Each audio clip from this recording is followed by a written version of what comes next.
Aurora's being Kermit. Usual things. I would have kept being Kermit, but my shoulders both went, no. Yeah. Okay.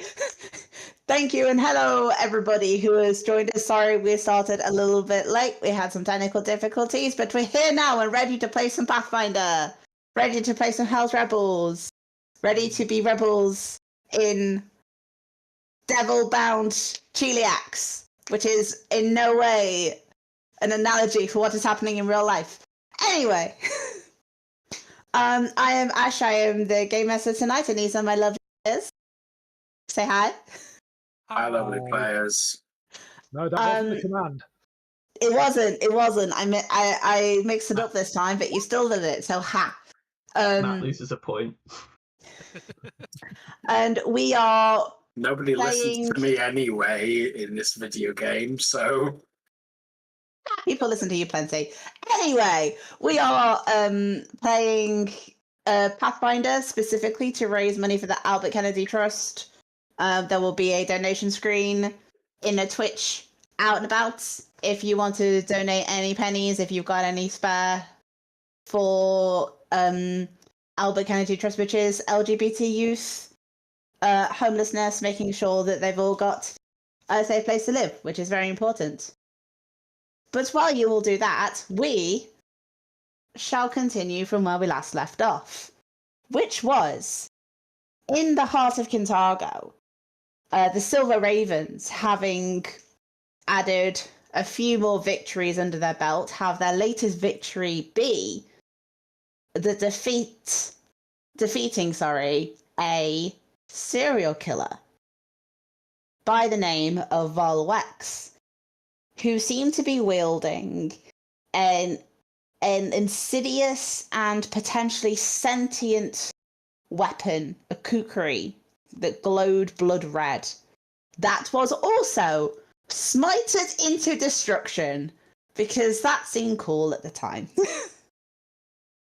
And as it was smited into the destruction in the back room of the Devil's Threads magic shop owned by Hetman Hayes, the man who hired you for this adventure, you are picking up the now broken metal pieces. There is no magic left in this.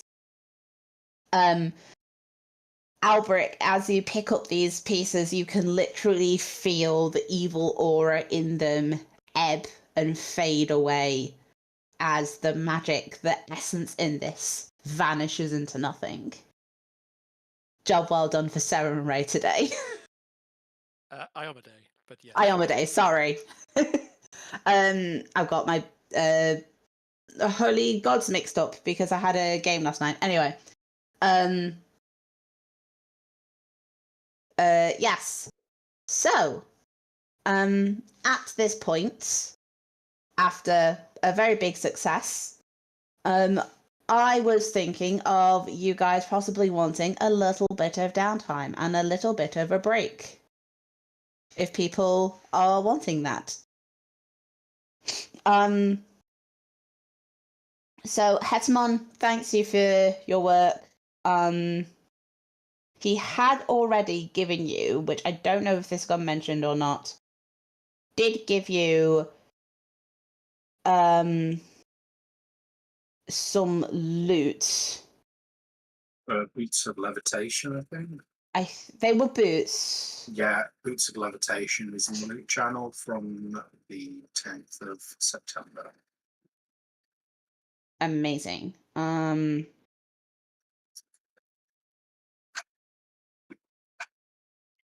Yes, as a reward and thank you for solving the murder, has gifted the party a pair of boots of levitation. There are also some slippers in there which will be identified. Take your pick from the loot. As you guys head on your way back to your homes, back to the base, where exactly do people go? Like, it's probably afternoon, getting to evening at this point. Where do people go at this point?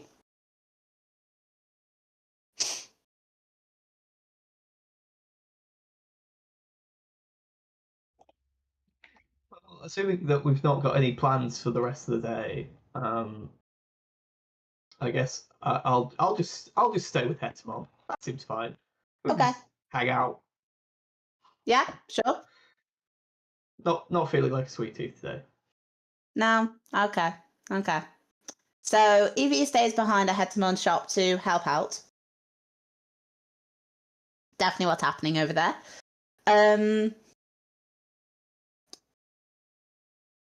Asmoth, what are you planning on doing? Definitely heading back to Red Roof to the Devil's Nursery and screaming into his scrub space, I imagine. Yeah, cool. So as you head into the Devil's Nursery, you can notice as much or as little of this as you want. The work that has been going on by the Silver Ravens in part is affecting the nursery the most dramatically. Part of this is because of the amount of recruitment of the Silver Ravens being from the denizens of the Devil's Nursery due to various things going on. But part of it is also the work of yourself as a surgeon, active work done by Gideon on helping to rebuild the place, is changing the vibe in the area. It still in part very much feels like, well, like the buildings that still very much have a level of dilapidation of being the slums that they are, but there is a newfound energy. It's not quite hope, because it's not something the Devil's Nursery has ever typically done, but there is a level of energy in the air that's lending itself to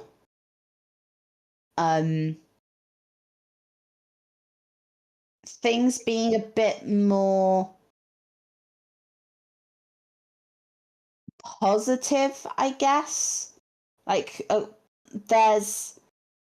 you probably see a bit like there's a couple more crates of fresh food that you're used to. There's less a sense of like isolation and people just like kind of looking out for themselves. People tend to be like working together a lot more. There's a bit more camaraderie going on in the streets as you're walking past. And you can go back to your clinic and scream into your sink or whatever your stress relief of choice is. There is still movement and changes in the city around you, and you can feel that at least part of it is because of what you and your party and what the rebellion is doing. Feel good about that. Good. Still tense and stressed. Yeah. It's like, I'm still tense and stressed. That's nice, though. I can appreciate that. However, I still need to scream into the void. You go scream into the void. Have a nice screaming into the void, it'll be fine. Albric. So I'm going to head over to the war cage over in the harbour. This is the shop? Yes. Yeah. And I'm going to bring them the shards of the dagger with me. Okay. And I'm going to ask them if he can reforge it into a solar corona shape, which is basically like a circle with spikes coming out of it. What was this? What was the kukri called again? Balgora.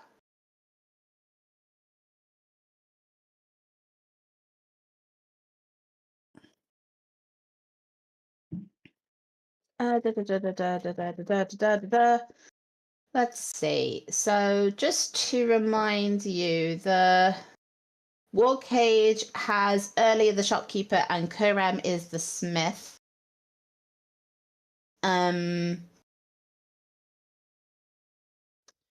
I'll say that when the glow is gone from the dagger, like the initial, the blade itself.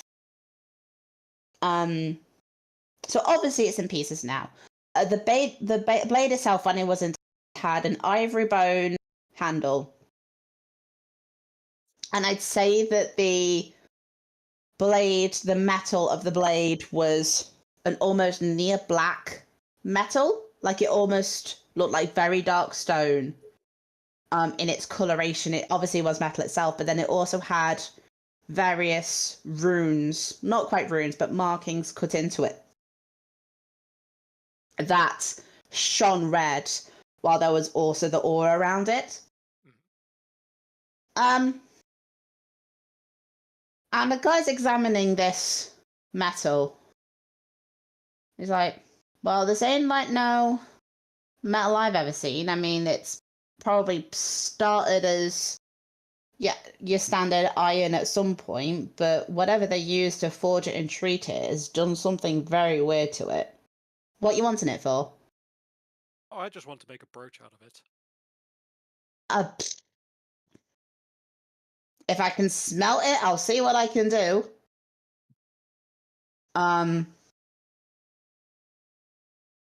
It will probably, I'll say it probably takes a couple of days, for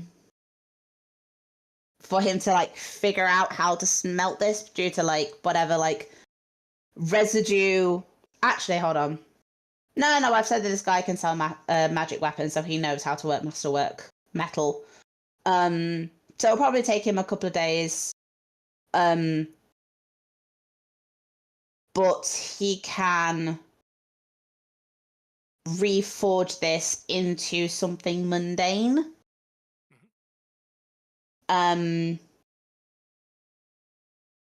It won't have any magic in itself because, like I say, the magic itself left. The spirit in it, whatever spirit shard there was in it, has gone. So what shape did you want the brooch to be? So what I will basically describe is the holy symbol of Iomedae without the sword. Ooh, okay, hold on. So it's basically like a ring with a series of spikes coming out of it.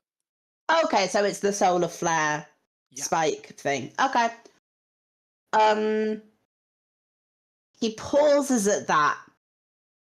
It's like solar flare, like with all of the spikes.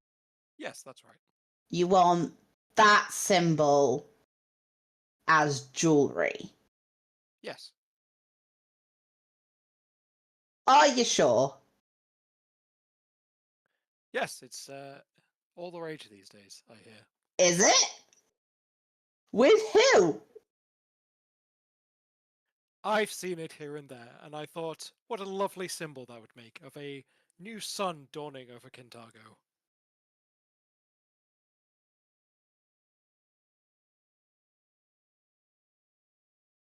I think it's a very good symbol for the people to rally around in these dark times. It's a good symbol to get you in trouble. If people start thinking you're allied with a reclamation or something. How terrible that would be if someone made that connection. Yeah, and it'll be my work that's doing it. How do you think that'll make me feel? Oh, well. If it's too difficult to work for you. Hey, I ain't saying it's difficult, I'm saying it's dangerous. Those are different things. I'm stubborn and prideful, I ain't an idiot.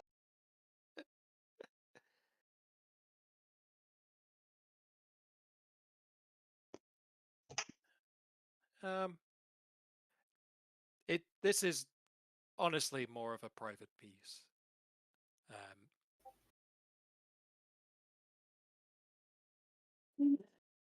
Roll me a diplomacy check. Oh, good. I was trying very hard not to lie.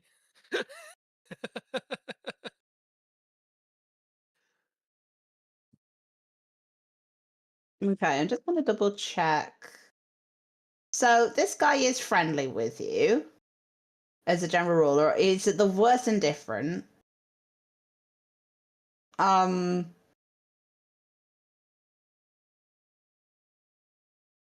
Give dangerous aid as +10. How dangerous does he think it is? to forge a symbol potentially of Iomedae. Or give aid that could result in punishment plus 15 or more. I don't know what you mean. That's not a symbol of Iomedae. The sword's missing. Look, kid, I can. If you want a sun brooch, I can make you a very fancy sun brooch. Probably wouldn't look good with this metal anyway. It's way too dark for that. You want something a bit lighter anyway. But I could make you a proper nice one. We could do a gold, like work on it and all that custom stuff. It doesn't have to be that design though. It could be any other sun design, you know. Be like a nice one. Like if you're happy to wait a bit and we're happy to pay the commission for it, I might even be able to get a like ruby in it for you or something. Oh, that would be lovely. But not with that design.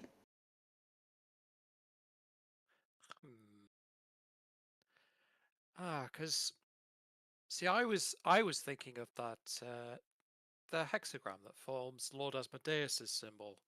I must have been getting it confused with something else.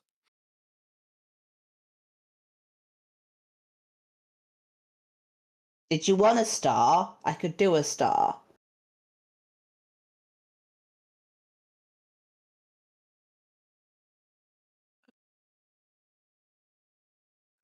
A star design with a ruby in the center. I think that would work really well. All right. Did you want the Asmodeus star, or did we want like an ecstatic star? I wouldn't want to be confused for the clergy of Asmodeus. Okay. Ecstatic star with a ruby. Give me like 3 days. How much would a ruby be? Da da da da da da da.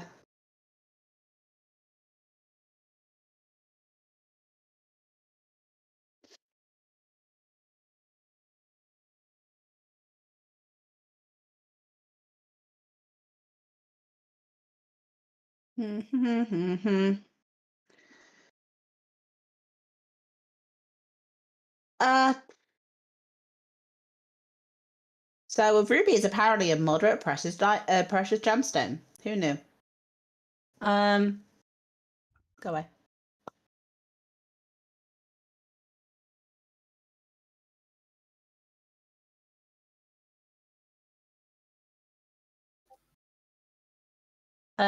Roll a d4 for me. D4. 4. Okay. He can make you the fanciest damn star brooch with a ruby you've ever seen, and it would be with a perfectly cut ruby and everything else. It would be 400 gold pieces. Done. Let's do it. Okay.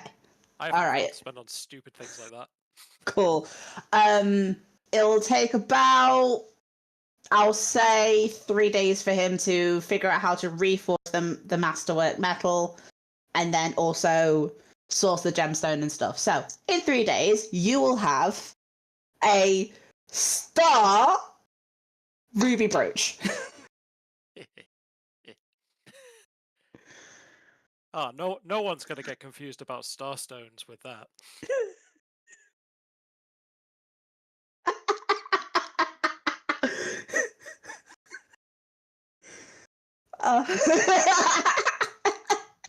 I'm just seeing a Roman's face. Tell you what, I'll even let you design it, Mitu. Like, if you wanted to draw it up. How? How is it that I'm meant to be the chaotic one and this is the shit that the paladin is pulling? It's very important to me that I reforge a blade from Norgaba into a relic of Iomedae. This is very important. It's very important for spite reasons. It wasn't Norgaba, it was the other one. But yeah, I see what you mean. It was Norgaba. I Nope. remember that being mentioned. No, it's not. No, it's the other assassin god. It's the Skin Soul cult, and Father Skin Soul is. Oh no, it might be. Hold on. It's a branch of Norgaba's faith known Is for it? murderous Oh no, and it insane acts is. of worship. It is. Yeah, sorry. I was thinking of the other assassin god for some reason. The Mantis Oh. one. I was looking at the only place that I look to for lore, which is the meme channel that we have. It's true. Does the meme channel mention Norgaba? A lot, yeah. Okay, it must have been Norgaba then. I stand corrected. I apologize. Cool. Getting that out of the way, Gideon, what are you doing with the rest of your day and evening? So are there 8 fully grown, strong adults in Devil's Nursery that would like to earn 3 silvers each? Absolutely, there is. Of course, there is. Very good. Also, you walk into the Devil's Nursery and see the same kind of energy as Asmoth earlier, like that kind of a new like edge of camaraderie, not quite positivity, but there is like a charged energy in the place that you've not encountered before. And yes, Cool. you find 8 able-bodied bodies. I will go to. What was the? Wasn't Crackjaws? Was it the first tavern we encountered? The one with the fairy dragon was Crackjaws. Was it Crackjaws? I would like to go down to Crackjaws, please. Okay, you go to Crackjaws with the 8 people. Yes. Cool. Yeah. You do so. I will walk in. I will greet the barman, and I will ask if I can purchase 1 hogshead of ale, which is 55 gallons of ale. And I promise I'll bring the barrel back. You're having some kind of party there, son? Celebration. I will put 11 gold pieces down, which is the going price based on the wiki for 55 gallons of ale. You know what? He likes you. He takes 10 of it. I'll push the gold piece, the extra gold piece, into his hand. Oh, you twisted my arm here, son. All right. And then he goes and grabs a keg of ale for you. Cool. I brought rope and 8 strong bodies. He'll have them follow him down into the cellar and get it loaded up onto the 8 strong bodies. Okay, and that would be 8, 2 gold, and 4 silver.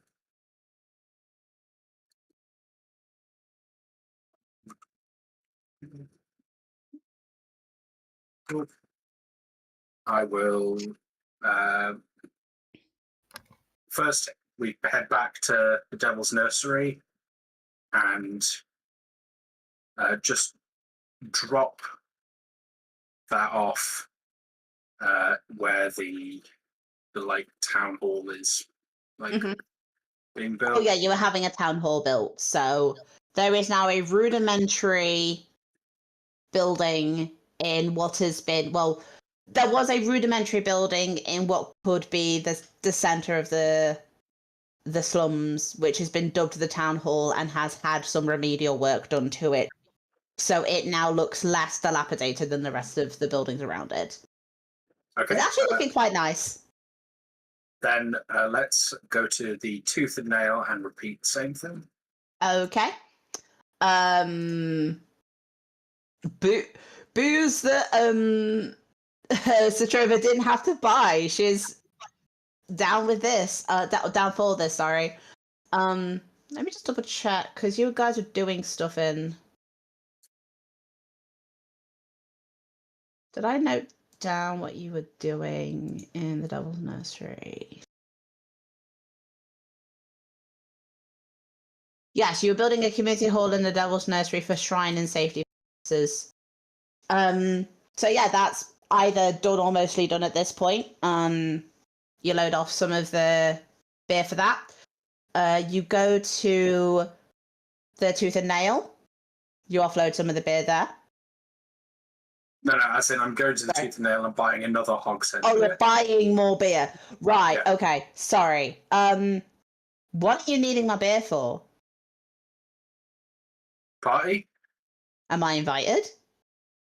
Yeah. Where is it? Devil's Nursery? 11 gold pieces on the bar? Oh.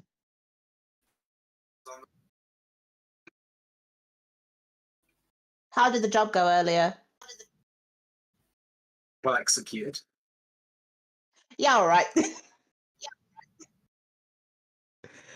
She scoops up the money, counts it out, nods to the direction of the cellar so that you can take your guys down and get some more beer. Rightio. And I will pay them, instead of paying them the 3, which would be a trained hireling for a day, I have already taken out the money from my account and paid them 6. 1 for each hogshead. All right. They complete one more job for me, which is to knock on all of the doors of the Devil's Nursery and say, if anyone wants to join us at the community hall for a few pints, bring your own mug. Cool. And it would be Asmoth, free of charge. cool. Asmoth, your attempts to scream into the void are interrupted when you hear a new, excited, legitimately excited hustle and bustle coming from the street outside your surgery.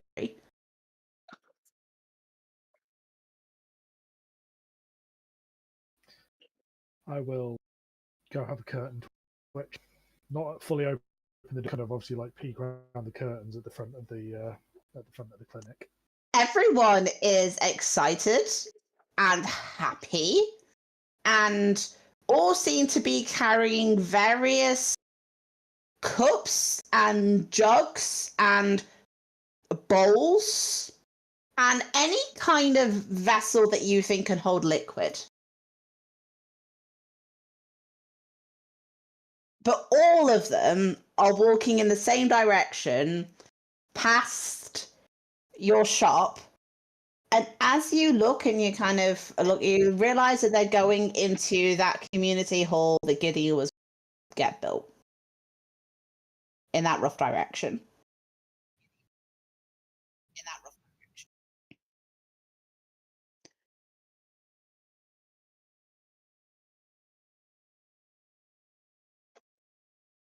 Just think as I just mutters to himself about this has the stink of Gideon all over it. There's a knock on the door.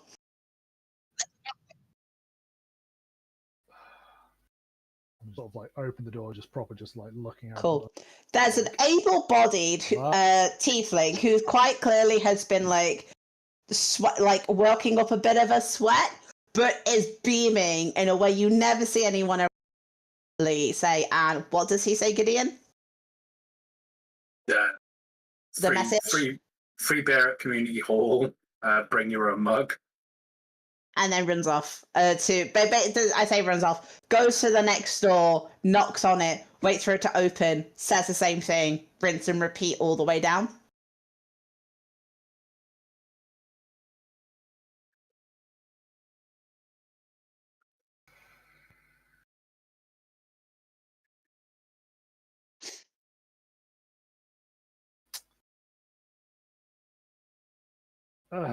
Why not? Then just close the door, go and find. Probably take like the most like egregiously out of place like chalice, like a pewter wine vessel with a Nice. stem. Nice. I will say that they're not here but I feel like they'd want to be involved. So Wiz and Sebastian find out about this somehow and can be here as well. Gideon, would you have sent invites to Albrecht and Evie? Or have invites sent? Or invite them yourself?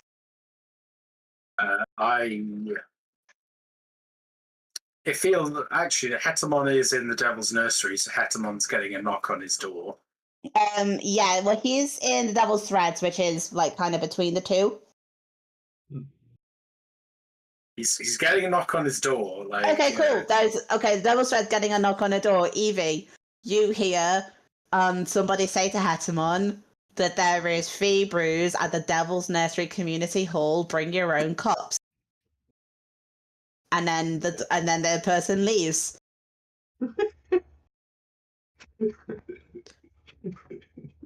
It's like trying to find a cup in the Devil's Threads. She just like walks down with like a huge vase. There's like I know there's cups. He just sighs and just like, that might be a bit ambitious even for you. I've got nothing to do tomorrow. Yet, there's always some trouble that will find you, and he goes to find more reasonable sized cups in the back of the shop, probably in some kind of kitchenette type space. She puts the vase away and is like, fine, some trouble. Only if you're good tonight. I promise nothing. Good. And the two of you leave for the block party in the Devil's Nursery.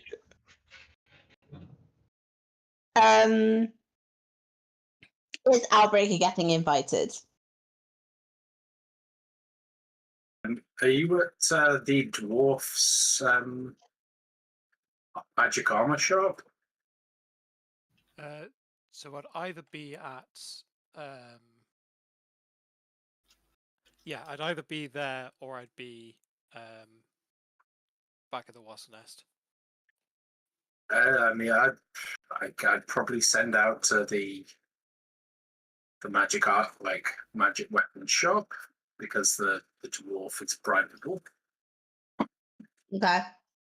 To be fair, the amount of tieflings who work for the Silver Ravens, it gets to the Wasp Nest before it finishes getting through the entirety of the nursery. So, Albrecht, I'm actually going to take a moment to describe this as well. So, Albrecht, you get back to the Wasp Nest, and you've been seeing the rebellion grow. You started with the one group, which I think were the Tengus. You managed to get a couple of other groups in here or there. You've got a couple of your bigger names. You've got various people who are getting supplies, getting secrets, scouting, and things like that. And you've been seeing the rebellion grow. When you walk into the Wasp Nest, it's like, and you're looking around, it suddenly strikes you just how much it has grown in a very short sense of time, because this space, I'll pop you on the map for the Wasp Nest. So here is the coffee house. And obviously everything on the right-hand side is the Wasp Nest. And it's not like it's a small space by any means. Nearly the entire space is filled with people or supplies or weapons. There's rudimentary makeshift stations made up to make and fix weapons and armor, to build traps, and very rudimentary rough attempts at making alchemical supplies and stuff for traps. You have got a full-on operation going on here, and you look around and it suddenly strikes you that if you're not careful, you're gonna outgrow this place very, very soon. And not only that, there is a lot of traffic here. And while this place has been used as a long time as a smuggling area, from Laria's own admission, that operation probably had a lot less people in here on a daily basis than this does now.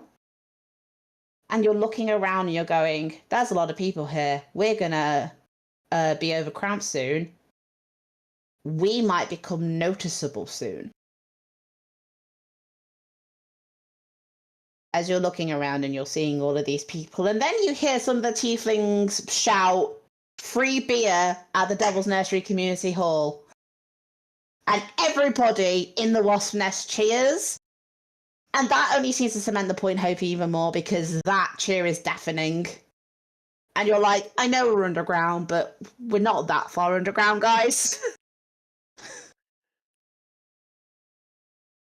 Some decorum, please. But yeah, Pass me a wine glass. there we go. So, everybody is making their ways down to the Devil's Nursery. So I took a look at the demographics of Kintargo. Apparently there are 357 Cambians in its population. Can I retro and get a second cask from Citrona? Because there's only 880 pints in this in what I currently have. Sure. I'm being tight. I'm not paying another 3 for that. It's just a second location. All right. So, party on Gideon's tab. Who would have foreseen such a thing?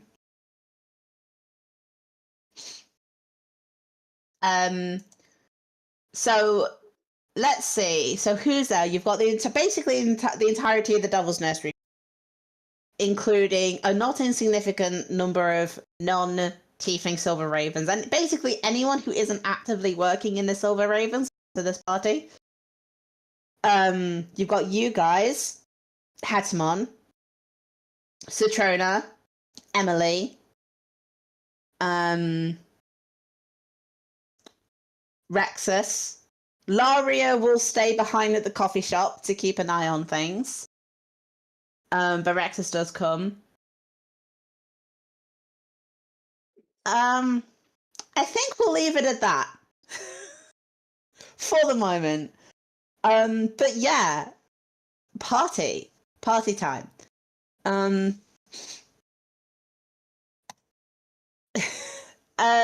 Is that so? Oh my gosh. So yeah, you guys, just to confirm, so if we go to the main Kintargo map. Oops, did that wrong. There we go. Oh, we'll get everyone out before curfew. I'm sure it'll be fine. So the Devil's Nursery is down in this corner. So you are down in the corner of the city.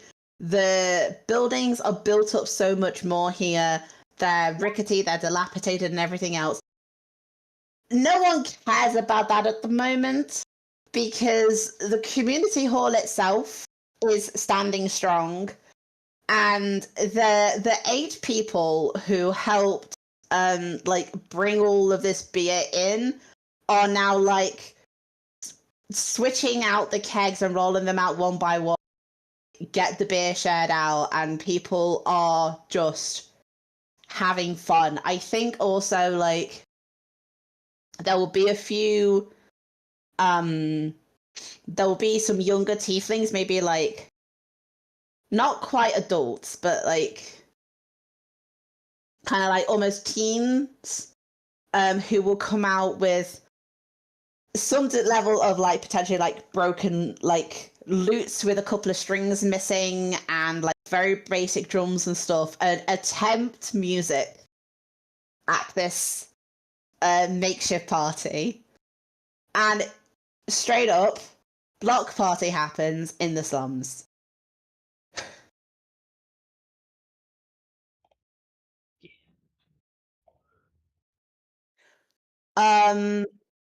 Everybody, I think, will say that like people start getting there at like 7.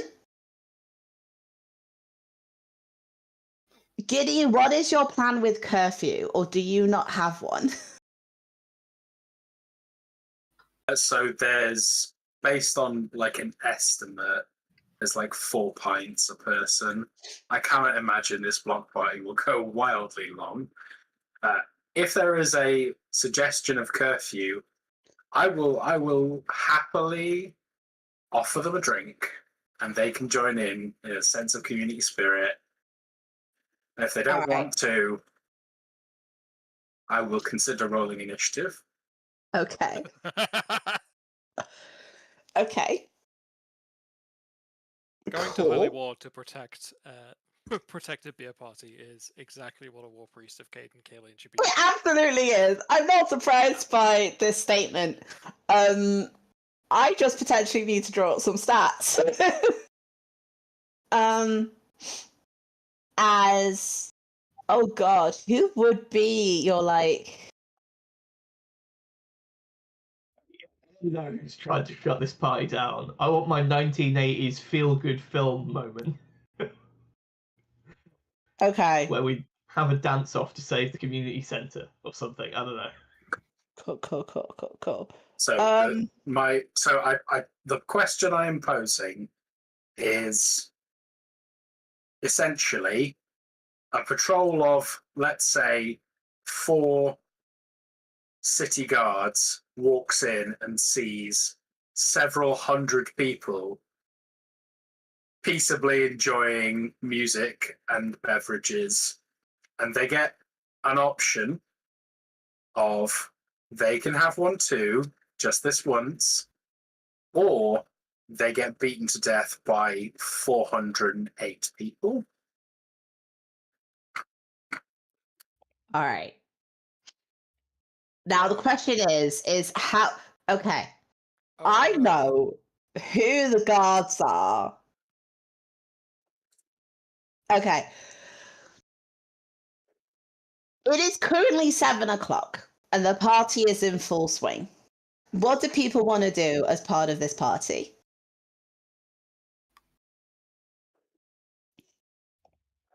I'm pouring drinks and I am enjoying my time there. And Cool. I'm giving halves to the young guns, Mm-hmm. pints to the fulls. Emily is helping you pour drinks, is laughing and cheering along with everyone.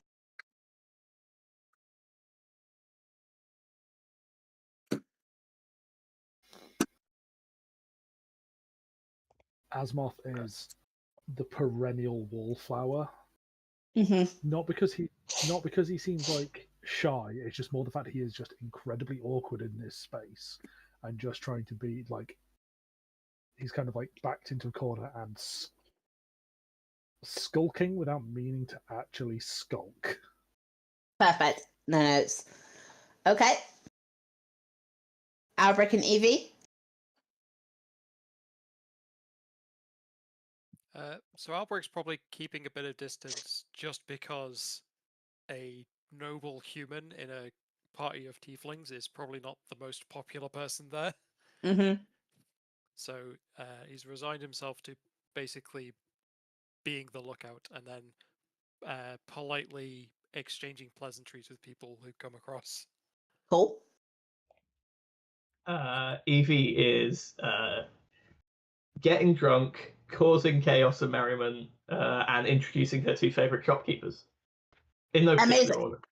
So, Evie is.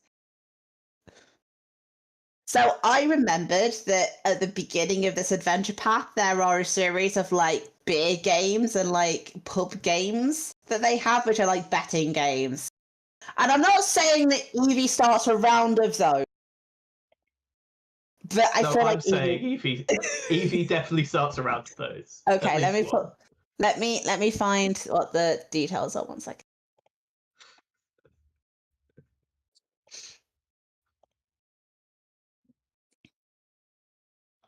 Here we go. So we have the game Devil Pin, and we have Odds and Evens. Now, Devil Pin uses darts and a wall-mounted target painted with a devil face. And Odds and Evens uses 6-sided dice. Which one of those do you think Evie would want to set up? I feel like Evie would set up Odds and Evens. But explicitly the dice are like mismatched and it's bring your own. Yeah. So there's definitely some crooked dice in there being used. Oh yeah, absolutely. There are loaded dice, but the loaded dice also end up in other people's sets. And like it's just a whole chaos. So Odds and Evens goes on for about an hour. Evie is the ref. Judge that to go as you will. And a great time is had by Evie. Gideon is playing bartender and is having a great time. Azimuth and Albrecht roll perception checks for me. Yes, my excellent skill. And the responsible party members can roll perception checks. Cool. Azimuth, the awkward wallflower that you are, tends to like... You're trying to work out how to interact with anyone here, and very quickly, some people are very quickly getting drunk, some people are very quickly getting into the rivalry, and because of that, it becomes very easy for you to start spotting those who aren't fitting into that crowd. And obviously you see Albrecht, and Albrecht's kind of like being friendly but keeping a distance, and you see Evie causing chaos. Sebastian is having a heated debate with someone, I'm sure, and Whist is... You see Whist's hat more than Whist kind of weaving through the crowds. You also see a human, feminine-looking figure who you've not seen before. Kind of like almost on the opposite side of the crowd to you. And she, at first, you aren't you're not quite sure why she's caught your eye, and then you realise, actually, no, you've not seen her before, but by her stance and like the keen look in her eyes and everything else, for one, she's sober and has no drink in her hand, and for two, that is the look of somebody who is working. And with a 29, you're able to very quickly like catalog her main features. So she's quite a petite frame, is wearing some degree of...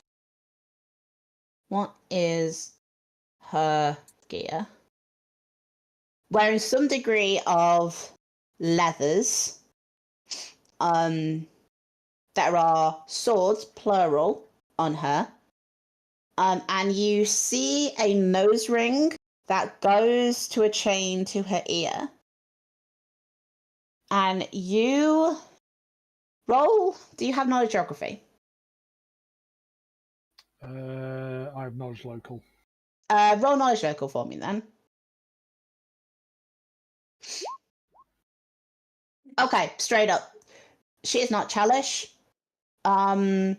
You don't even think that she's from any local country. You think she is... Let me make sure I've got the right name for you.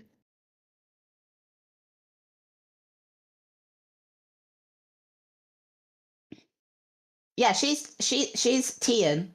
Tian. Tianxia. Tianxia. Is... Tianxia. Or Xianxia. Oh, yeah, Tianxia. She seems to be from that region. So she's from a completely different continent, nowhere near her. But in complexion, That's what she looks like. And you kind of spot her, and you're about to move, and then a whole crowd of people, probably led by Evie, rush past you, and when you look again, she's gone.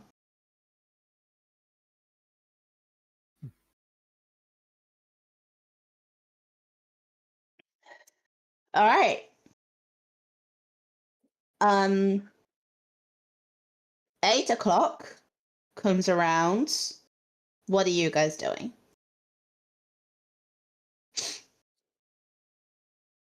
And is it just more of the same? More of the same from Gideon? More of the same from Evie? Probably a different game, but yes. Don't want things to get stale. So you can switch to Devil Pin. So you Yep. set up a dartboard with a devilish face, and basically the idea of the board and the positions on the face are worth certain points. Everybody at this point is varying degrees of drunk. So accuracy ain't all there. I specifically hired a group of teens to make the biggest devil face on the a large side of a building, and it's still not enough. Cool. All right. So what happened was an hour was spent painting a giant devil face on the wall, probably by a bunch of the kids who are still about. Someone somehow manages to get above the devil face with one of the knives that you're using in the dark. Evie is more impressed than anything else. But that will continue for a while. More gaming is had, more gambling is had. Gideon is pouring more drinks. You think, based on how many people have ended up here and how many drinks you've got, you think that by 9 o'clock you'll be low on supplies, but you can't guarantee it'll all be gone before 9 o'clock. Is 9 o'clock curfew again? 9 o'clock is curfew. Okay. I honestly had forgotten. 9 o'clock is curfew. We don't normally play with it all that often, but you're holding a you're holding a block party. Albrecht and Asmos, are you guys doing anything extra, anything different? I would probably start moving my way through trying to make my way through the crowd to Alberic, because I see them as probably the single other responsible grown-up that's present. Don't give me that face, Aurora. You're the one inciting chaos right now. I'm developing chaos. I'm not the inciter. Oh, I see. Fomenting. I understand. Channeling. Alberic. I have concerns. So there's a unrecognized partygoer wearing unusual garb, specifically leathers, and carrying swords. I believe she is from Tiansha.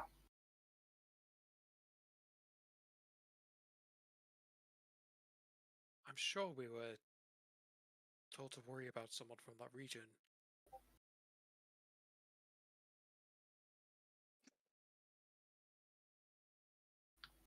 Yes, mention of Tiansha before.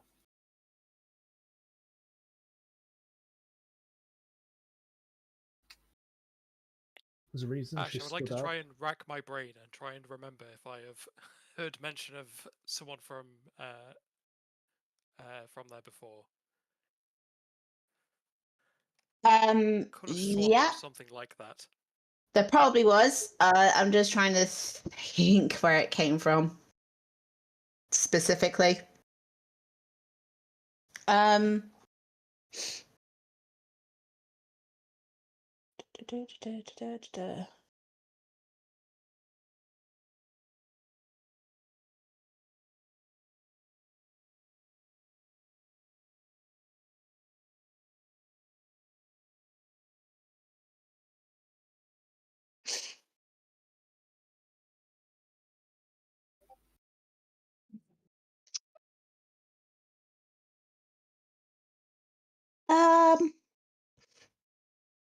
You say that about everyone, Evie.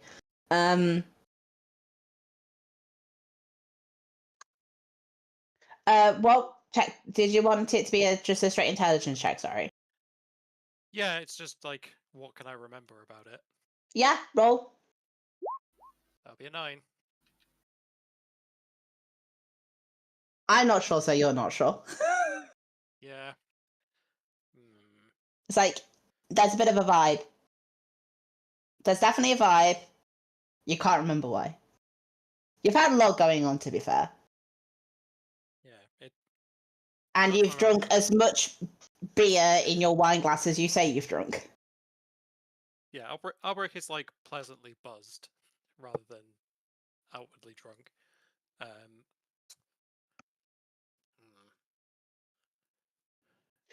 Should we see if we can locate her? And I'm probably going to have to leave before curfew.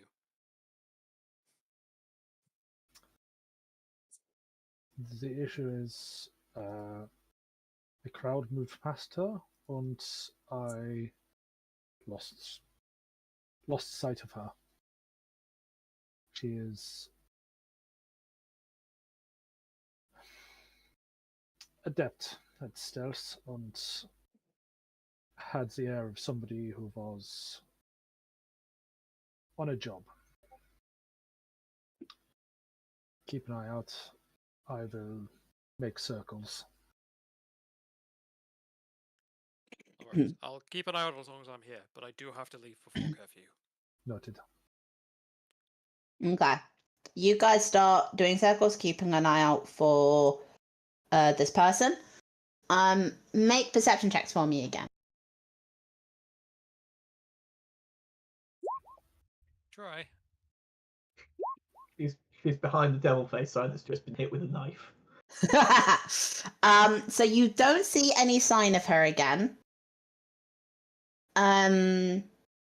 Albrecht, you are very conscious of the fact that it is ticking closer and closer to curfew.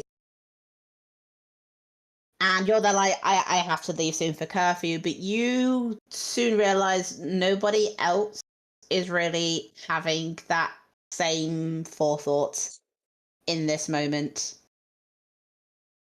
And Asmos, with an 18, you don't see this person again. You don't see anybody else like it again. What you do see is probably about half an hour before curfew. If the sight of excited and happy and joyful tiefling is enough of a shock for you, the other shock is the band of guards that come round a corner, see what's going on, and then all turn around and leave. And you think at this point, probably about half an hour until curfew.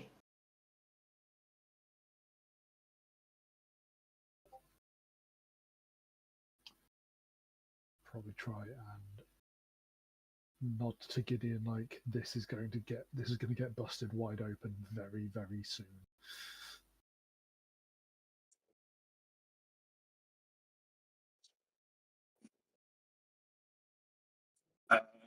Gideon will stand on one of the empties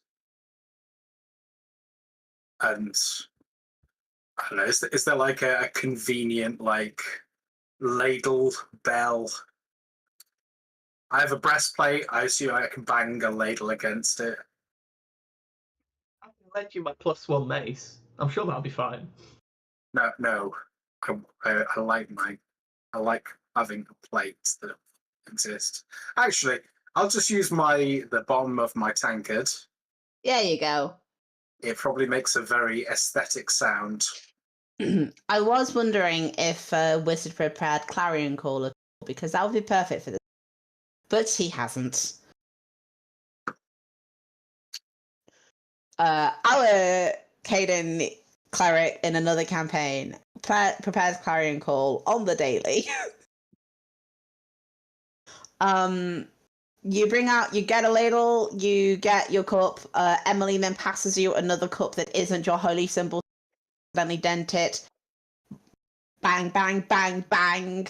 The party quiets down enough around you that people are turning to get your attention.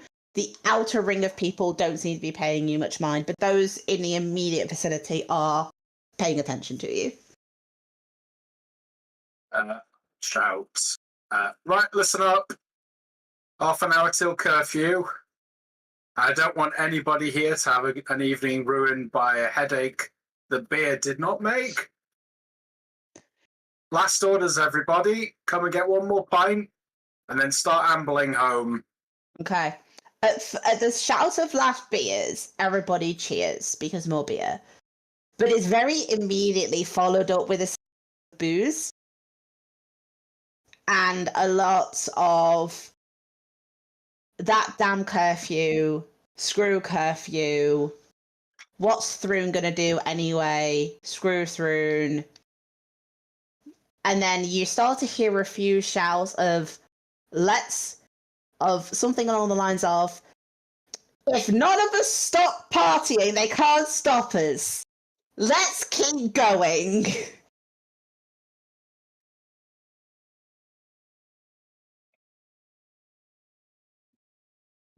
Which starts to build up a little bit of momentum, especially amongst especially among the more drunk lot. And Emily's there like, and there's the rub, ain't it? It was a fun idea while it lasted. Yeah, that's the point I think where Albert goes, oh, I cannot be here, and leaves. So Albrecht dips.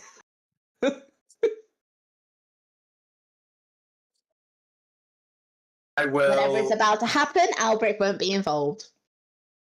I will hold my hand up and say, you all know me well enough. I don't disagree with anything that's being said. But this is good spirits. We've had a good time. Anybody,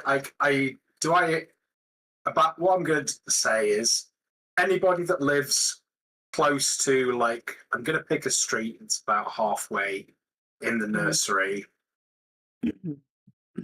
I'm going to say anybody that lives further than that can stay here and we'll finish off what's left as a lock-in.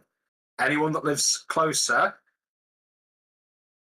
take a pint, go home. Or if you want to welcome people in, learn, become more familiar with your neighbors. That's important. That's what this is about. This is community. Okay. It's the Devil's Nursery. Make a diplomacy check for me. Okay. Can I count on a circumstance bonus or two? Yes. Actually, do I give you a circumstance bonus, or do I make that circumstance bonus an advantage to make it more spicy? I don't know. I don't know if beer counts as an alchemical bonus. So Wista will have been around to have put an enhanced diplomacy on you. So, like, when the shouting first starts and it's clear that you're about to, like, do some shouting, let me draw up enhanced diplomacy.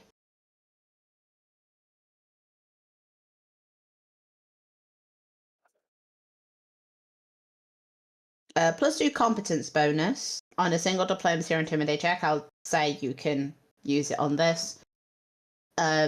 Because why not?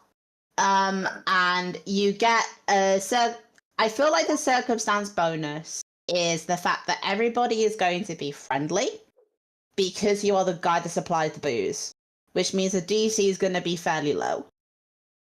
I would like to whisper a quick enhanced diplomacy. Whisk gives you enhanced diplomacy, so you don't have to cast it. So you do this shout. You do the diplomacy track. You hear a cheer of people going, lock in, lock in, lock in, lock in. And then you start to see some people who you know live close to the community be like, all right, you, grab your drinks, back to my, and like they start to listen to your plan. So those who do live in the immediate area start to like grab drinks and like branch people off to their houses. And anybody who's left starts to pile into the community hall for a lock-in.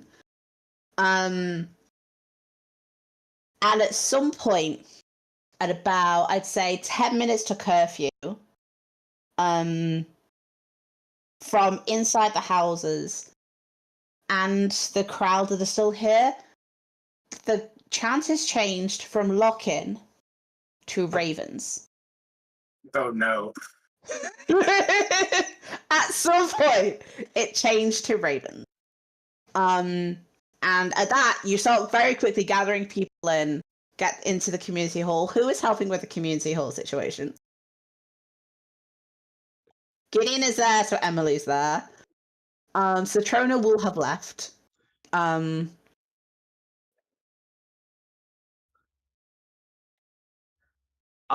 seeing what Heterbot wants to do. Oh, well, my bed is comfortable, but this seems fun. I can be fun. You can be fun.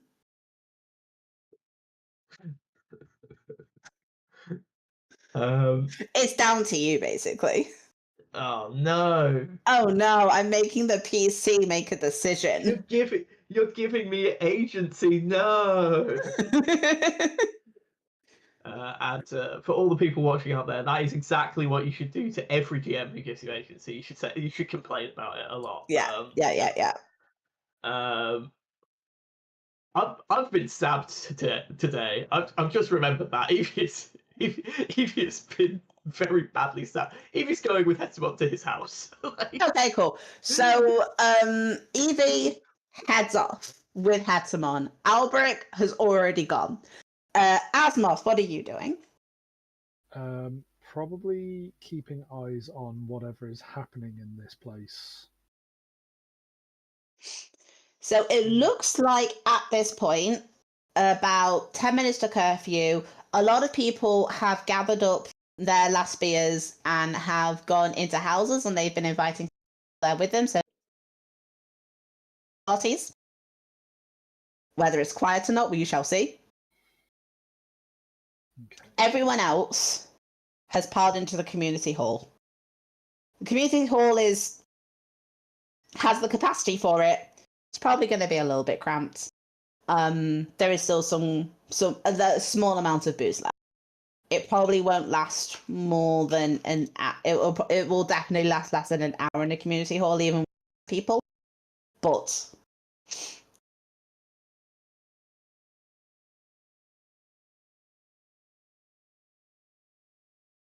so we've got people chanting, and we've got a dwindling supply of booze. yeah, I don't see this ending well.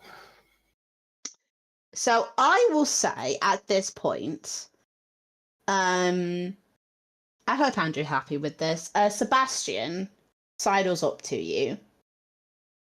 He's like, are we thinking we're going to need some proper lookouts?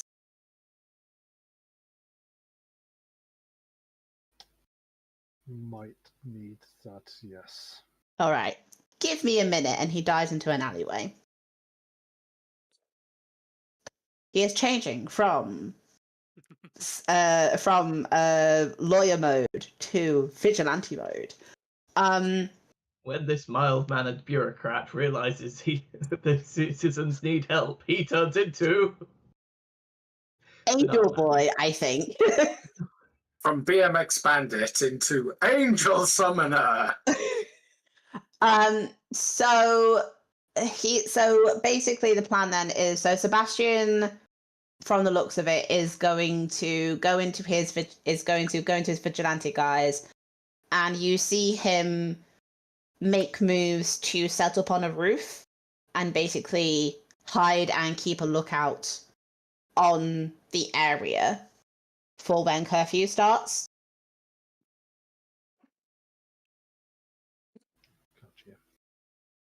Gotcha. Whist has gone into the community hall with Gideon, I will say. Hey, we're not out on the streets. Everybody's in private residences. The curfew said nothing about noise levels. Fuck them.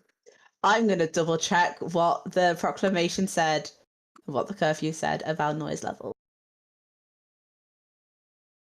I'm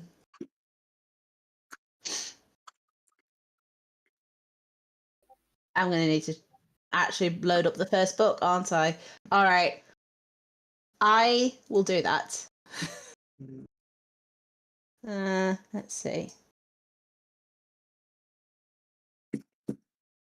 There will be. I will have made sure about this. A portrait of Abigail II in the community hall. Yeah, It will be exactly 17 by 11 inches. yeah. Cue malicious compliance. So,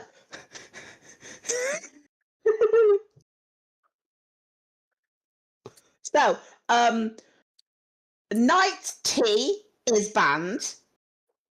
Mint is banned. Beer is not banned under any of these proclamations. That's because Through knows that if he bans beer, he'll have riots on his hands. Is there anything about specific noise levels?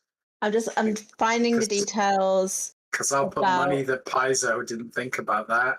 Probably not. I'm just Paizo gonna didn't include the words under X amount of decibels. let's find curfew. Paizo can decitize nuts. Paizo writes a ascetic Thursday. I'm going to throw a block party. Nothing illegal about this, weirdly. This page is loading slowly. I am doing this for important praxis reasons. Okay, cool. Here we go. So, a 9 p.m. to 6 a.m. curfew is in effect. It just says a curfew. It doesn't say anything about noise levels during the curfew. So, you get everyone into the community hall. And by 9 p.m. on the dot, the streets are empty, bar Sebastian and Asmoth, Asmoth, what are you doing at this point? What would you have been doing? I probably have looked for some sort of vantage point, similar to being up on the roof, like Dare Angel. Okay, cool. And tried to find some sort of like somewhere inconspicuous where I could loiter and. All right, roll a loiter check for me, and by that I mean a stealth check. I will take a heightened awareness and Tears to Wine. Okay. To boost my perception. Yep, you'll have had time to do this prep. Do I have a map for this? Do I have a generic map? I have a generic alley map. I might just have to use the generic alley map. I need to edit my stealth skill so it doesn't say Cloak of Elvencone anymore. Yeah, that's fine. But it's the same bonus anyway. Yeah, that's fine.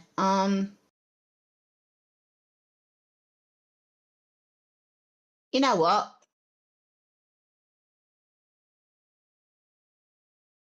No, actually no. Yeah, let's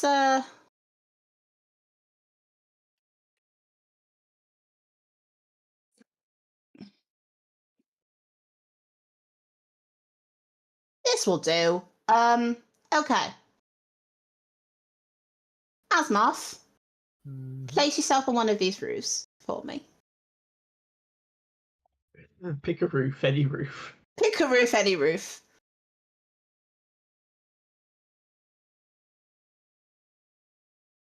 That looks like it's This gonna is be a where- tight spot. That's a good roof.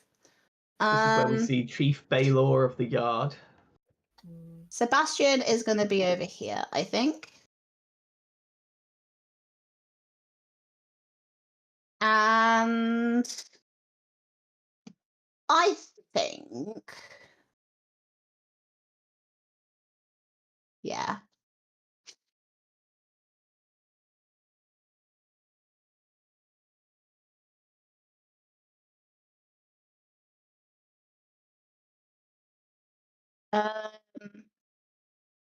I need like a generic.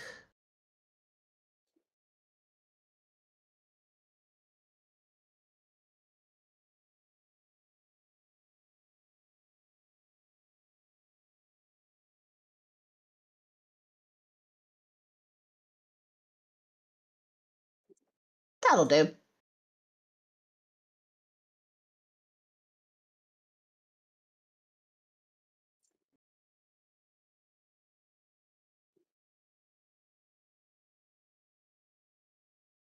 Okay. Now roll perception checks for me. The perception checks aren't to that you're going to be spotting something obvious, but this is going to be to see how early you spot it.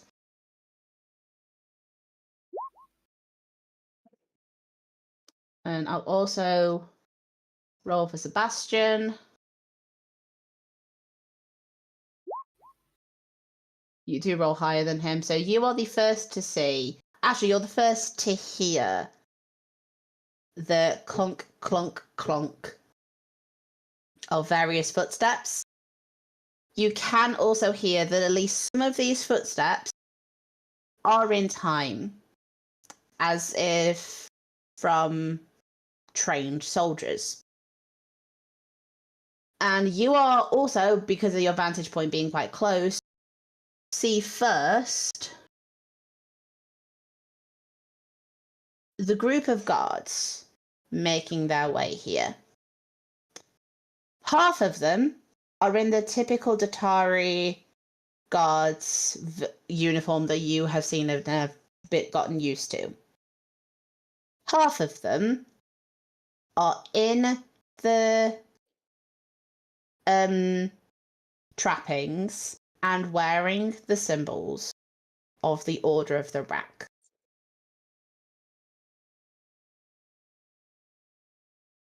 Yay. Oh no. As the 8 of them move in, the Datari guards, the ones who aren't in the Order of the Rack, looking around, looking a little bit confused. Like, you can still hear noise coming from house stuff, and you can definitely hear noise coming from community hall, but they're looking around, looking a bit confused, because they're like, what is this? Isn't, like, you kind of get the sense of this isn't what they had described to them. The Order of the Rack have no such qualms.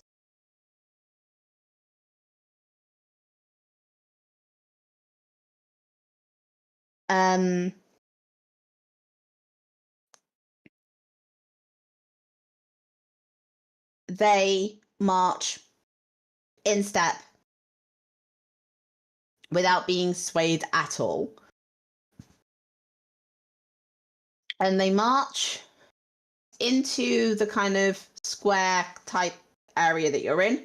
I'll say that you are standing, the roof that you're standing on, Asmoth, is the roof to the community hall. So this little patio with the rug on it is the community hall entrance. Yep.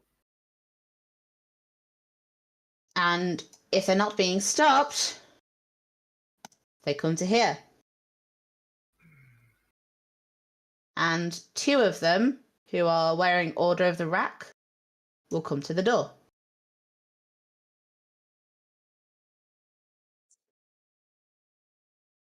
Bang. Are they wearing heavier armor? So you can see the Datari guards are wearing chainmail and carrying longbows and halberds. The Hell Knight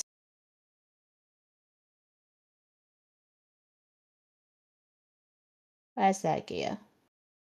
The Hell Knights are wearing full plates, carrying shields, longbows, and longswords. They knocked on the front door of the community hall. Is Asmoth doing anything? I was trying to weigh up whether or not I'd be able to outrun them. Oh, you could probably out. I mean, if they're in, they are all chainmail and full plate is heavy armor, so they will run slower than you because they will be at 20 feet around. Unless they've got fighter levels, I imagine. But Unless they've got fighter and, levels. And they can't take the run action, so they're very slow. So, there is a knock on the community hall door. Yeah, I will go and answer. You see 2 Order of the Rack guards standing there, neither one looking impressed. One of them seems to be like leaning on his shield, the other one very much his hand on his sword. And he's like, it's curfew. Yeah, why are you out then? You should be back home. Oh no. Looks past you at the people quite still obviously partying. It's like, We're not on the streets. it's Yeah, curfew. Do you have anything else to ask? Guess we're off the streets. We're having a private function. You are not invited.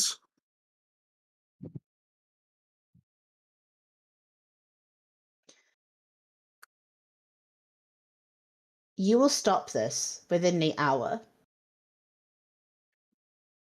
Or else. Go on. Finish the sentence. Finish it. Does Lord Barzillai know that you're telling people that curfew includes being in their own houses and in community buildings for private affairs? Maybe that's just you. And these little tattletales. I gesture dismissively at the Datari.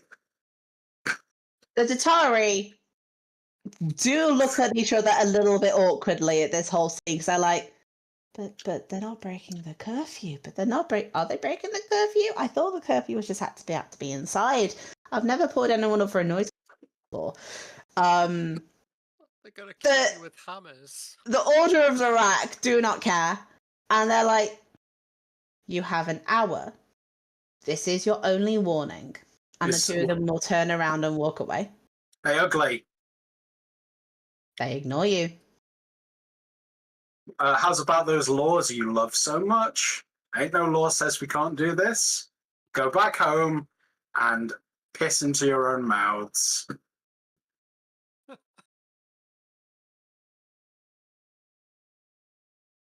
Okay, so they do get there. And then one of them shout, and then they pause. The Datari guards, like, when they get there, like, I'll say that this line is the Datari guards, and they'll make moves to do this. The Order of the Rack, however, and they all look at each other. And almost in sync, all of them, like, set aside their shields and draw their bows. And then all of them are aimed at the door. I'm going to make an obscene gesture and shut the door. Thunk, thunk, thunk, thunk.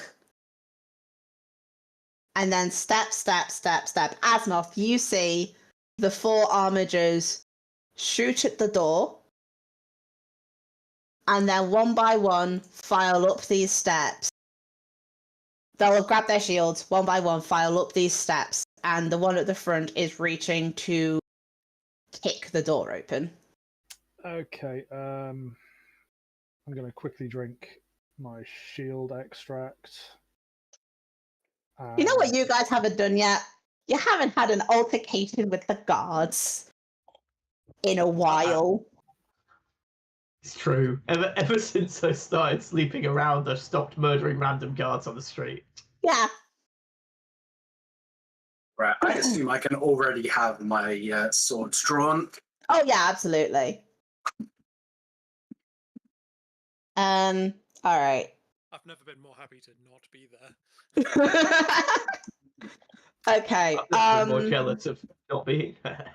So those who are in this scene, roll initiative for me as you end up having a brawl, or starting a brawl with an amount of guards. Whereabouts is the door? Yeah, the door's basically there. Yeah, this is unfortunately exactly the kind of thing the Order of the Rack is designed to stop. I'm glad I played them right. Their creed is the venoms of the mind poison the body.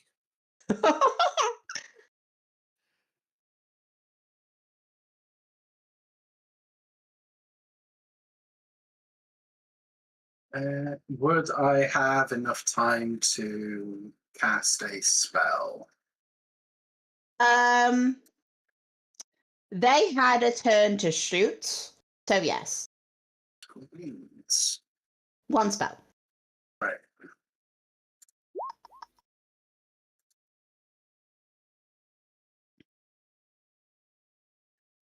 Cast Weapon of War.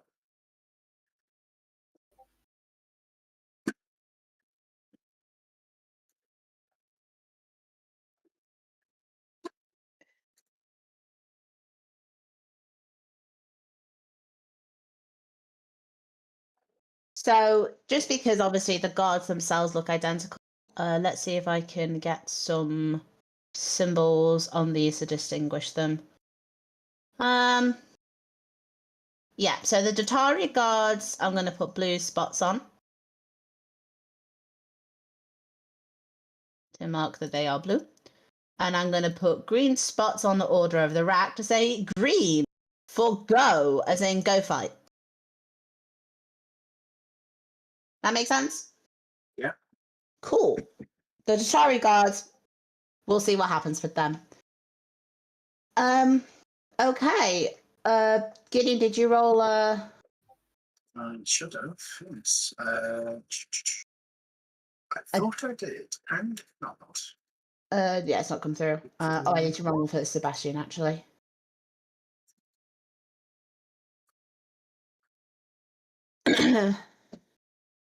I hope Sean's enjoying the shenanigans you just made.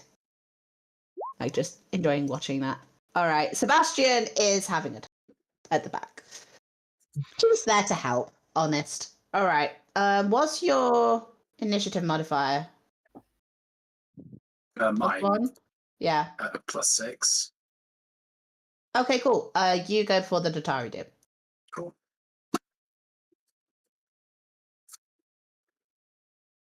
Not the Tatari, sorry, the Order of the Rack.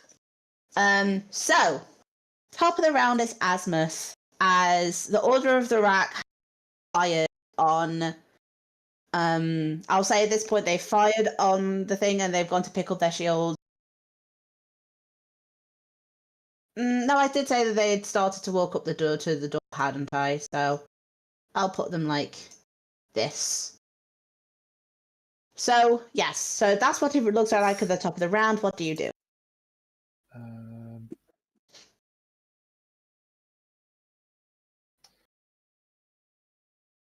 going to do something incredibly dumb.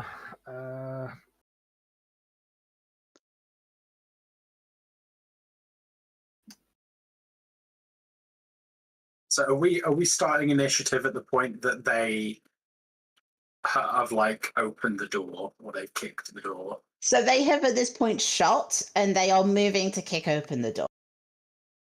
Like if they hadn't have been stopped, they would have kicked open the door. But Az was like, "Nah, I'm going to drink." And you're like, "Nah, I'm going to do some weapon, some spells." So you will be able to react before they get. But one of them is literally 15 feet away from you when you open it. If I'm jumping down, Mm-hmm. would I be able to reach that spot there? Let me check how acrobatics works in Pathfinder. I think it's I would roll to reduce the amount of damage I take from falling. Yes, to make jumps or soften a fall. The base DC to make a jump is equal to the distance to be crossed. That's for like a long jump and a high jump. When you deliberately fall, even as a result of a missed jump, DC 15 acrobatics check to ignore the first 10 feet fallen. But I still end up prone.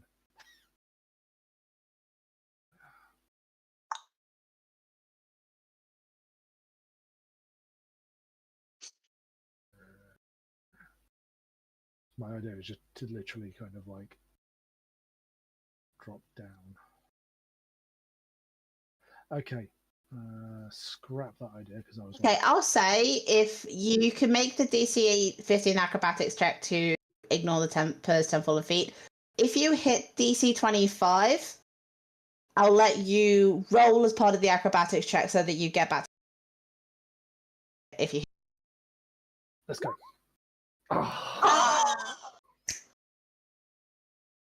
Okay, would you rather be prone or would you rather take damage? I'd rather take damage. Cool. Let me check how falling damage works. I think it's 1d6 for 10 feet. Yeah. Cool. All right, let's roll d6 for you. All right. Yeah. You fall, and you take the running jump. You jump down.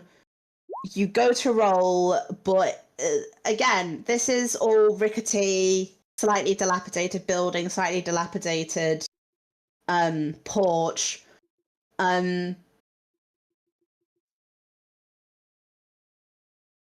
Pick something along the lines of twisted shoulder or sprained ankle or something along those lines. Points of damage. Sprained ankle. And Sprained ankle. How much damage? 6. 6. But you are standing in a spot of your choosing within your 30 foot of movement. Sweet. Gonna go there, and Matey Boy is gonna get clawed. Cool. They haven't gone yet, so they're going to not have their dex. That's why I was weighing up my options here. I was like, do I start with the damage first, or do I get myself prepped?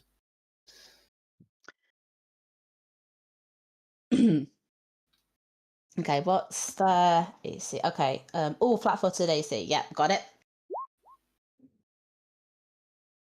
So 18 to hit their flat-footed. Nope, they're in full plate. Beans. Okay. As one of them just yells, the one that attacks you. I'm trying to think what the hell yell.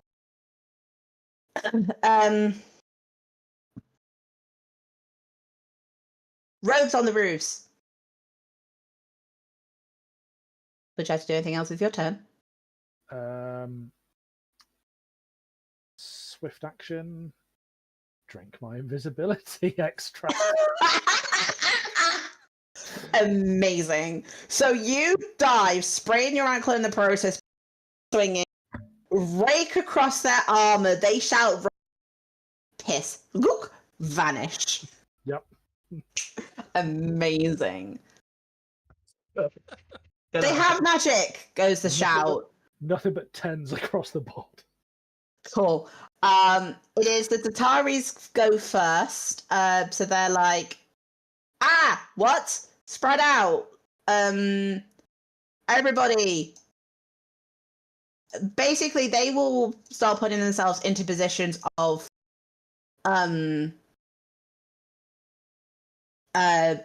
halt, surrender, put down your arms, come quietly.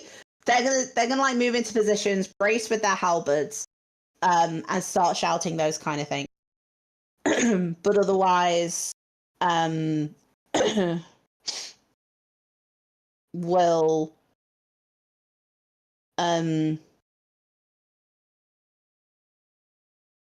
but otherwise that's all they do.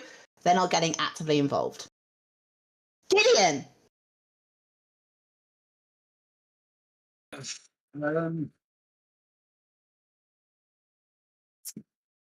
Like making them fight in here is probably the pro move, but I didn't start this. You fucking liar.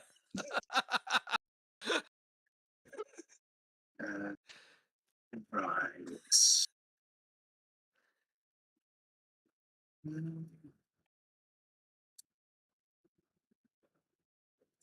I will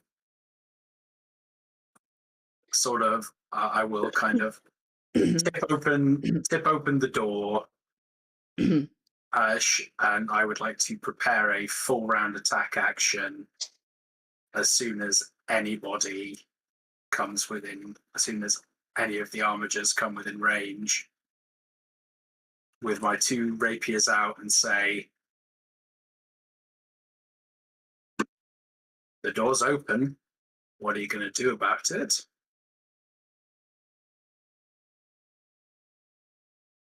Okay. Give me a moment. I'm about to be a baddie, I think. As Emily steps up behind you and she doesn't have rapier anymore. Or if she ever have a rapier, she doesn't have rapier. She has gotten her hands on a longsword and is stepping up to basically be behind you with the sword in one hand.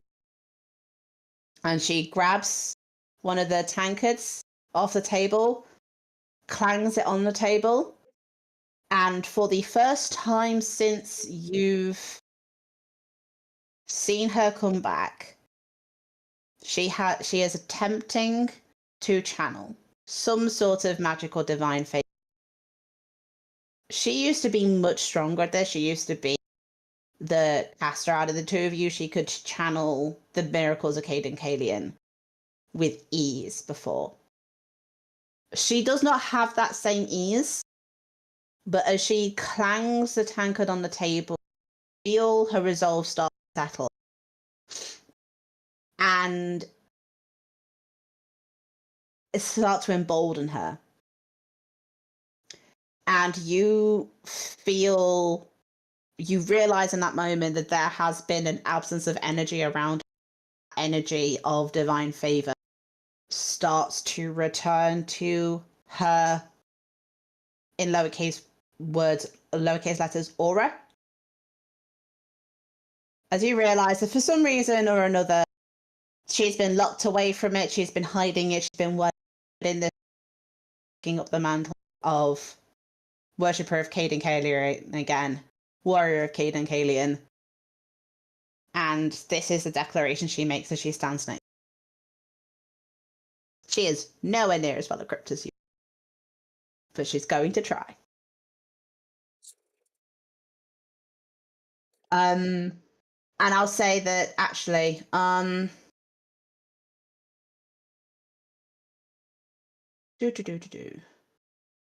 yeah, why not roll for her? Like, she'll go on the next round, but oops. Where's my d20s gone?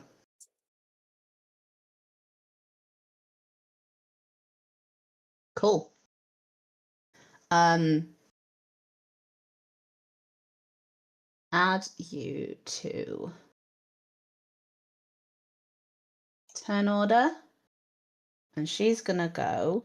Oh, as a There. as a swift action, I will. Sorry, I'll add that as a swift action on my plan to use my weapon enhancement. Okay.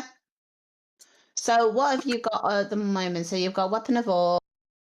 So I've it's got a Weapon of +2. War, which is +2 damage. I've got a shield spell up from a potion, Yeah. and I've got the +1 on my offhand. Okay. I think I'm still +1. Good boss wanker. Yeah, I am. Cool. All right. That will be your turn then. Now it is the Hell Knights go. They come in with their shields. They come in with their longswords. This one pays no regard to Asmoth. Walks up and prepares to attack Gideon. This one walks up to there, does the same.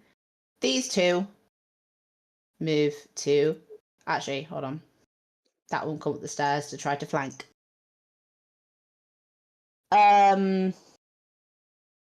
Asmoth, you would have gotten an attack of opportunity on one of them because they did move through your threatened area.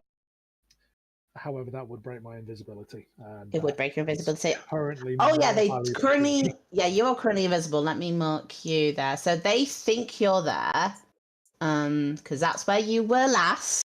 And I'm But they're like, still there. sorry, And I'm totally still there. So I'm they're like, quickly before he gets away, they get into position and they're both. You, I need to check on how I believe it's like a 50% miss on invisibility. 50% miss. I think it's 50%.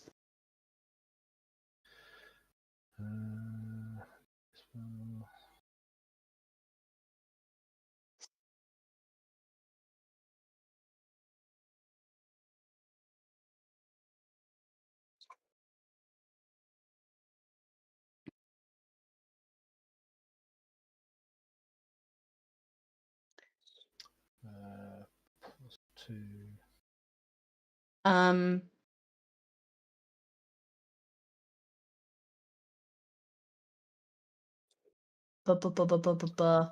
Yes, the creature still benefits from total concealment. Yep. All right. So, two of them. I'll do those two first. So, where's the attack? It's there. My readied action to attack. What was your ready action again? Sorry. Full round attack against the first one step within my range. Yeah, that will go off first then.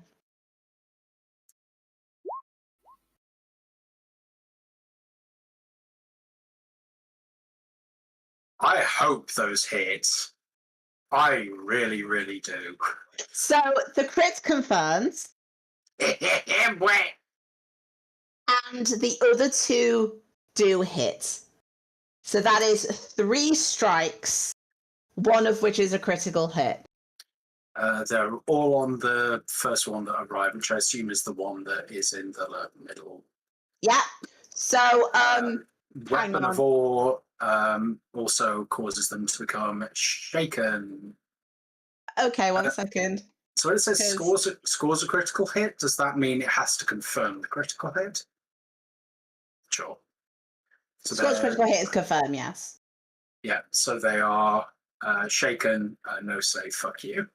I mean, I hate to be like, it does specify it's a mind-affecting fear effect, so I'm not sure if they will be, but Well, if they do no affect to it, But they're not. if they no affect it, then boo hoo. Well, the moral victory is still mine. Yeah.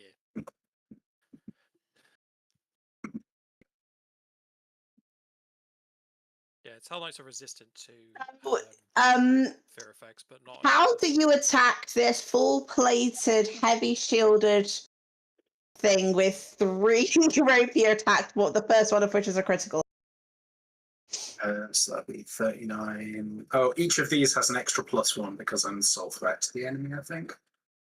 So that would be 30, 41, 54 piercing damage. Lol. It's basically... I probably don't get a lot of chance to show off my rapier skills as much as I'd like. Mm-hmm. But let's think. It genuinely looks like a whirl of steel. Amazing. And 3 points of blood flash out from this person's probably, like, if they're wearing plate, probably the neck, the shoulder, and probably one of the wrists. Where the... Okay. I'm going to flick the blood off my blades derisively. As you do, this one drops to the floor. Just keels over backwards. Didn't even have a chance to raise his sword. The second one, the one next to him, shouts, "We need backup now," and will go to attack you.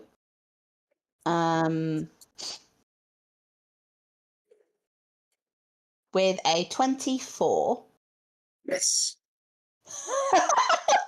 So shouts for help, goes into swing, and you the wood like the sword lodges in the door frame. Upon seeing that one of their guys has dropped, that was triggered by a ready action. They were going to try to attack Asmoth. I will continue with them trying to attack Asmoth, because that is fair. So first of all, before any mischance, does a 19 hit you? Currently, no. Okay, we don't have to worry about the mischance. They miss anyway. As both of them swing wide, and then one of them turns around and shouts. They turn around at the sound of shout of backup and go, "Oh no!" Sebastian, bless him, he's here. He's got his sapper gauntlet. He does have a composite longbow. So he's gonna take a pot shot at one. Does he have point blank shot actually?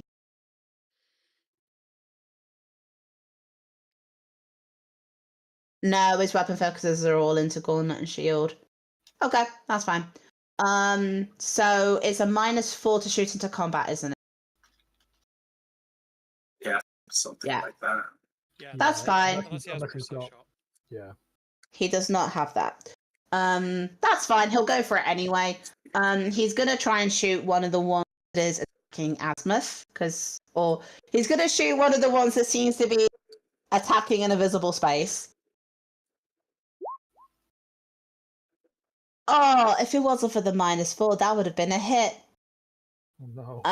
It'll bounce off the shield because he's trying very hard to not hit the invisible person. And he will. Are they?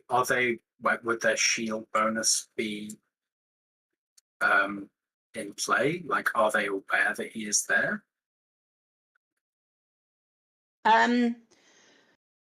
It's more. I think you have Even even if you're flat-footed. Even if they didn't know the shield bonus was there, their DC is high enough that he would miss with the -4. Unfortunately. He does, however, move closer. Top of the round, Invisible Asmoth.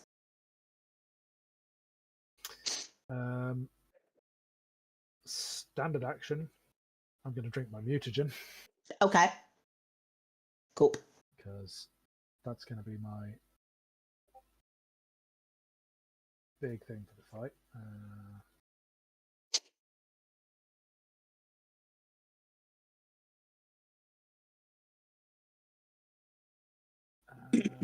And that's keeping me invisible for the time being, but I will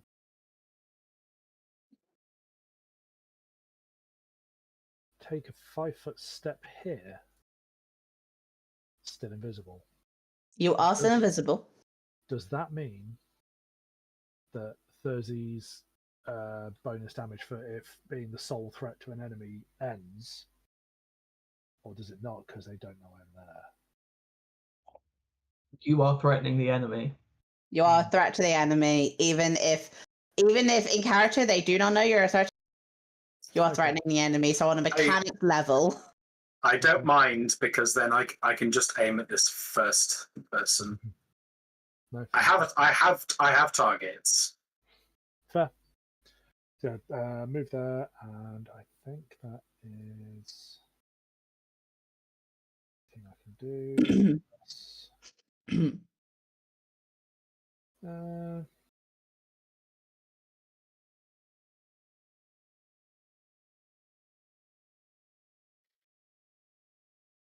Swift action. I will use my tail to get one of the Cure Light Wounds potions ready, just in case I need it. cool. Okie dokie. Okay, genuinely, I think at the sight that one of the Hell Knights dropped from a single flurry of blows, considering how hard as actually it's not there yet. It's Emily's turn first.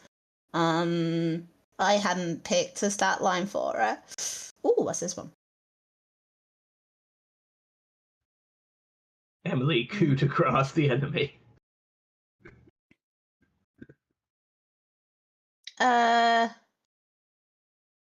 I will do a proper block for her now that she is officially a cleric again. For now, I think she would.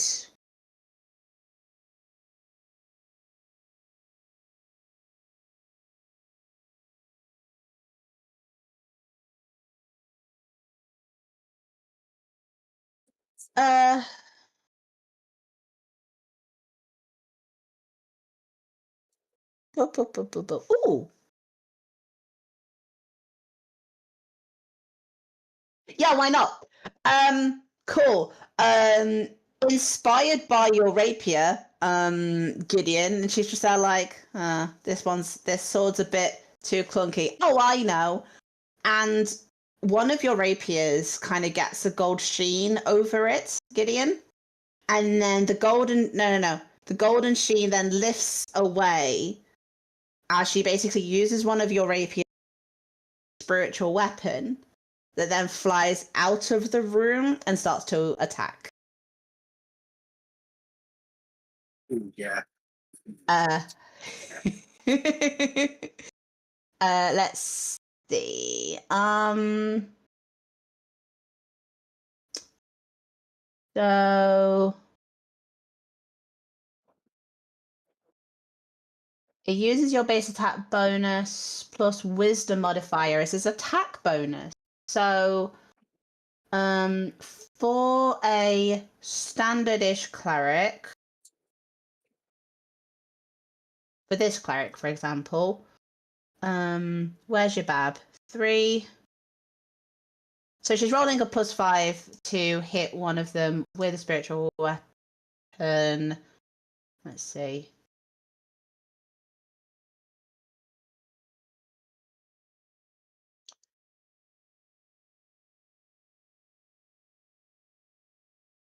It does not get a flanking bonus. Each. I'll just check and see if it hits touch, but it doesn't say that it hits touch.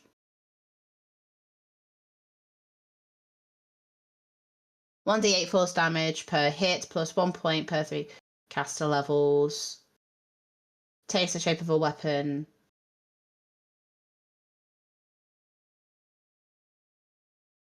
Starting with 1 attack in the round, the spell is cast.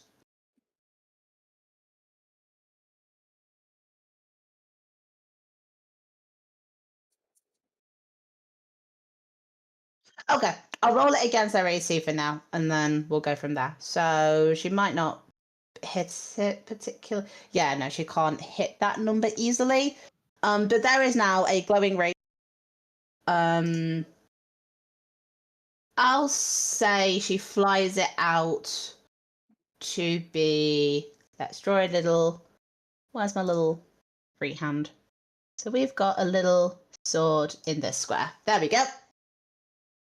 And then she will come up basically to be behind you. And it's like, all right, ready when you are, as the Tatari guards, having my first guy drop, immediately like reinforcements, and will start to run, basically. Controlled retreat. 2 move actions gets them to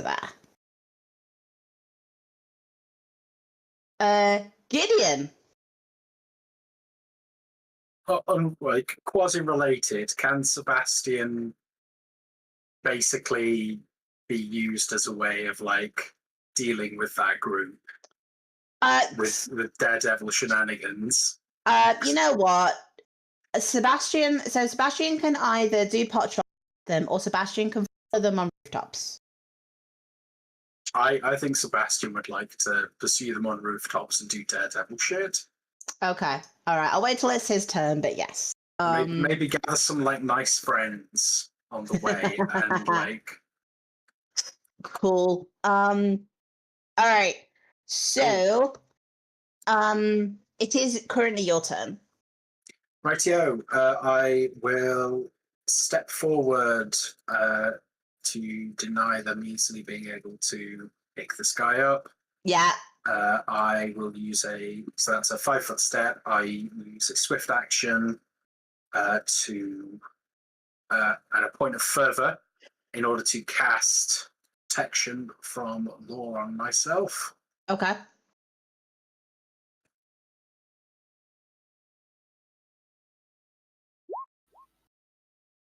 Because it is using a point of fervor, it does not require somatic components, and it also does not provoke. Nice. I love it. Okay. And I get to work on the one in front of me, full round attack. Okay, go for it.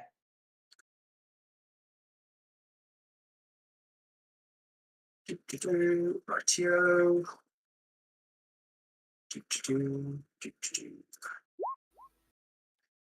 Okay. 2 of those will hit.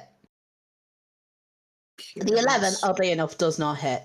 But Caden really said to you, oh, they tried to interrupt your party. End them. Does the spiritual weapon count as a threat? No. Well, it does not for the purposes of flanking. Cool, so that's 14 plus 9 is 23 damage on the one in front of me. Hang on. So, how much damage total, sorry? 23. 14 plus 9. 14 plus 9. So, yeah, that's 23 damage. Yeah. All right. I don't include that because it's something that, like, only Bloodied. works under one thing. Okay. Bloodied. Where is your warrant? Hell Knight. I'm going to enjoy breaking you. And they're going to attack. Okay. As both of them, actually, at this point, this one has got no clue where Asmoth's gone. This one's probably gonna come up. This one's gonna like spend a turn trying to find Asmoth. The other 2 are going to turn on Gideon. Come on, roll me d20s. Yeah, nope. Does 16 hit? No. Cool. Caden said no. As they both roll 16s and just swing wide. And as per your out of character suggestion, Sebastian will do some hot skipping and jumping to follow. And I will also say that out of the corner of your eye, Gideon, you can see some other people who you know to be Silver Raven operatives climbing out of the windows to do the same. So Sebastian's going to have some backup. Thank you. Okay. This hopefully simplifies the overall end game. You are dealing with 3 Hell Knights, not 3 Hell Knights and 4 Tatari. And also possibly they'll be able to stop the backup coming. Top of the round, Invisible as Moss. Go. 5-foot step to here. Yep. Oh, you've got flanking now. And I also get a +2 for being invisible. And he's Yeah. also flat-footed because Yeah. I'm invisible. Yeah. He's getting the full Morbin. Go Nice. for it.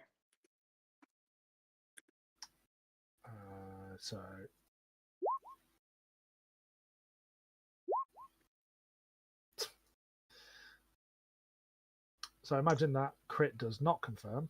Unfortunately not, no. It does, however, hit. So you will get sneak attack on that one. Does the... Oh, I've not even factored this. So They already... Actually... Does that include +2 from the I was flank? going to say, that's +4 on that first 18. Oh! So that'll be a 22 then. And against their flat-footed 8. Oh, I suppose they're in heavy armor. But yeah, so it's 22 on that first one. So 22 hits that flat-footed. Yeah. It's 20 on the confirmation roll. 20 does not hit that flat-footed. Would I still be technically invisible on that one, or would it have ended with the first one? Um, Right, just nip into the first one. You know what?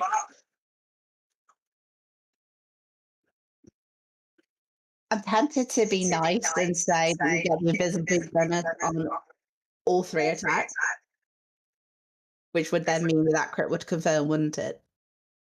That crit would confirm. That makes it 25 plus sneak attack.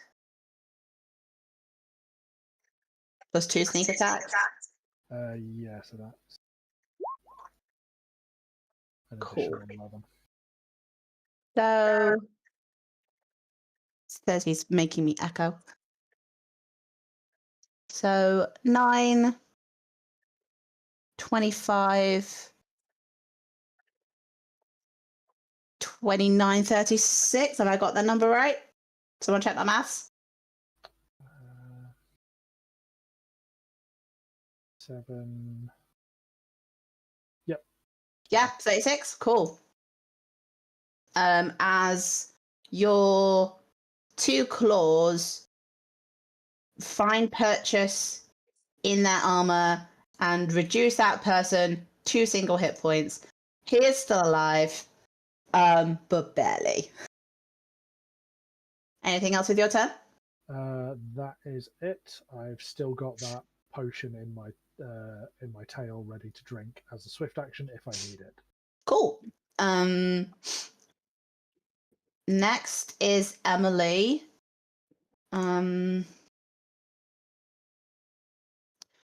So it automatically continues to attack.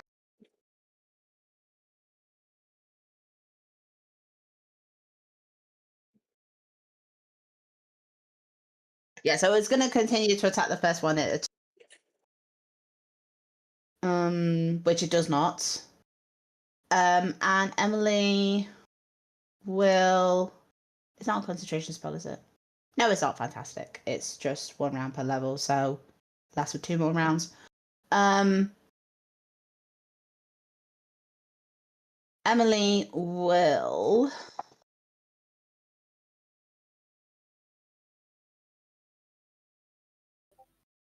Probably doesn't actually have, like, she's just there, like, you know what she's gonna do at the sight of other people leaving, and at the sight of you having.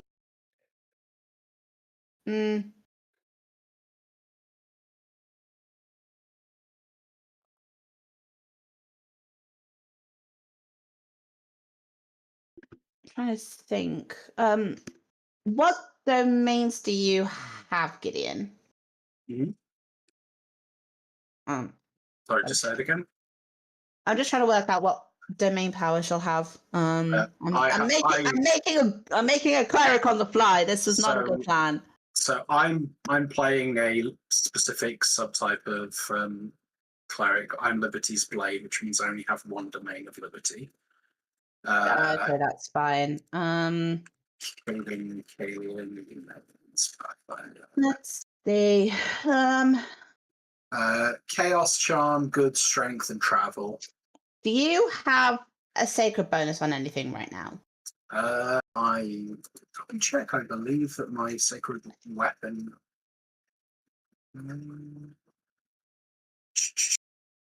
Check see if that counts as a sacred bonus. No, it's just an enhancement.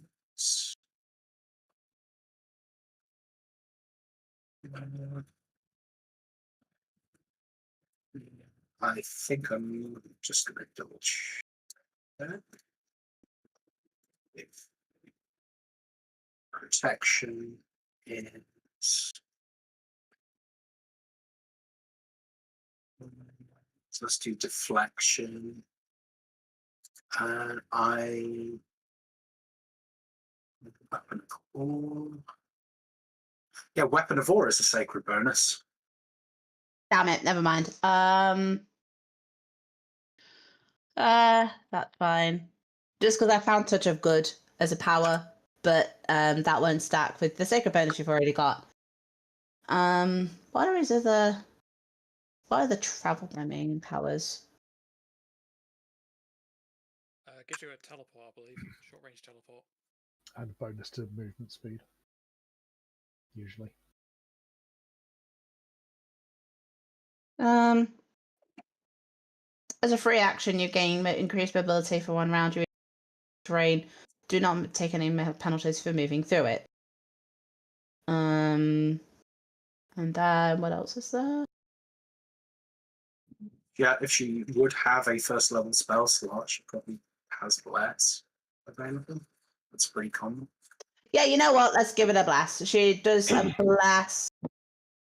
Blast for some reason wasn't in the stat block, and then I just forgot all other spell things that exist. I've just dropped that in the. Yep. So every ally, so you and Asmoth will gain a +1 morale bonus on throws and saving throws against. So Asmoth, you've got a +1 morale bonus on attack. Yep. Boom. Those lots continue to run. And will you? Just gonna have them disappear because Is that they will run Ninjago in the memes channel? all right. I had to work out how to describe the Silver Ravens in meme format, and Ninjago provided a cake. I'm gonna look at that later. Gideon, it's your turn. Right. Let's see.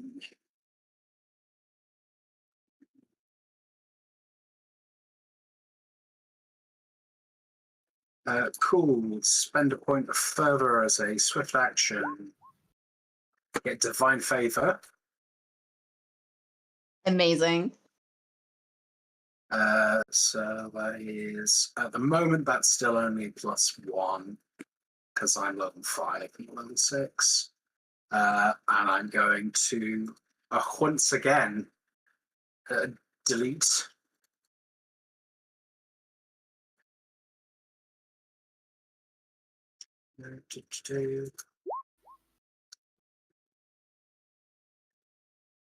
I'm sad that crit doesn't confirm. You do, however, gain 2 hits. Are you Cool. attacking the one in front of you? Yeah, so that would be 34 damage. Okay. How much damage does your first attack do? First attack would do 18. 18. Okay, yeah, you do need to put both into that one to kill them. But you do 34 total. Yep. Cool, they drop. Because I have +1 from weapon of war to damage. I have +1 because I'm a sole threat to the enemy as well. Okay. And I will point one of my bloody rapiers at this one and say, Hellmite Dog, face a son of the House of Greaves. Amazing. I love it. Is there a mechanical fed to that, or is that No. I assume if he is a Hell Knight, he probably has knowledge of Chelish nobility, and I am challenging him to fight me. okay? Cool. I love that. Which one are you aiming that against? The one who hasn't taken The part one yet? who's not engaged. yet. Amazing. Well, funny you should say that because it is now their turn. They are angry at you for killing their friend. All of that stuff. So we'll charge him and will attempt to attack. That is a 24 to hit you. Yes. Okay, can't hit you. The other one who is wounded attempts to attack you. Okay, that is a 28. That's a hit. Okay, cool. So the one who is down to single digits and cannot run, and so can only fight, deals 8 damage to you. Cool. That's the 8 damage. That puts me on 25.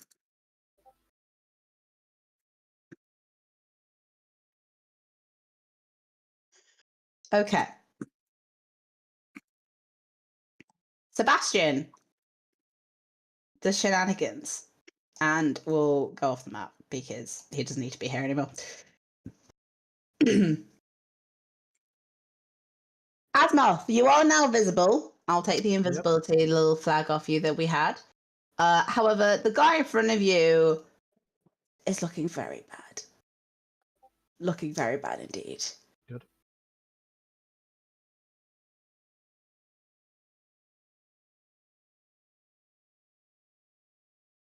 What would you like to do?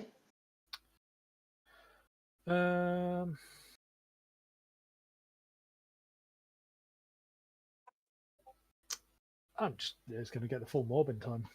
Morbin, let's go. So that's a 21 on the first one.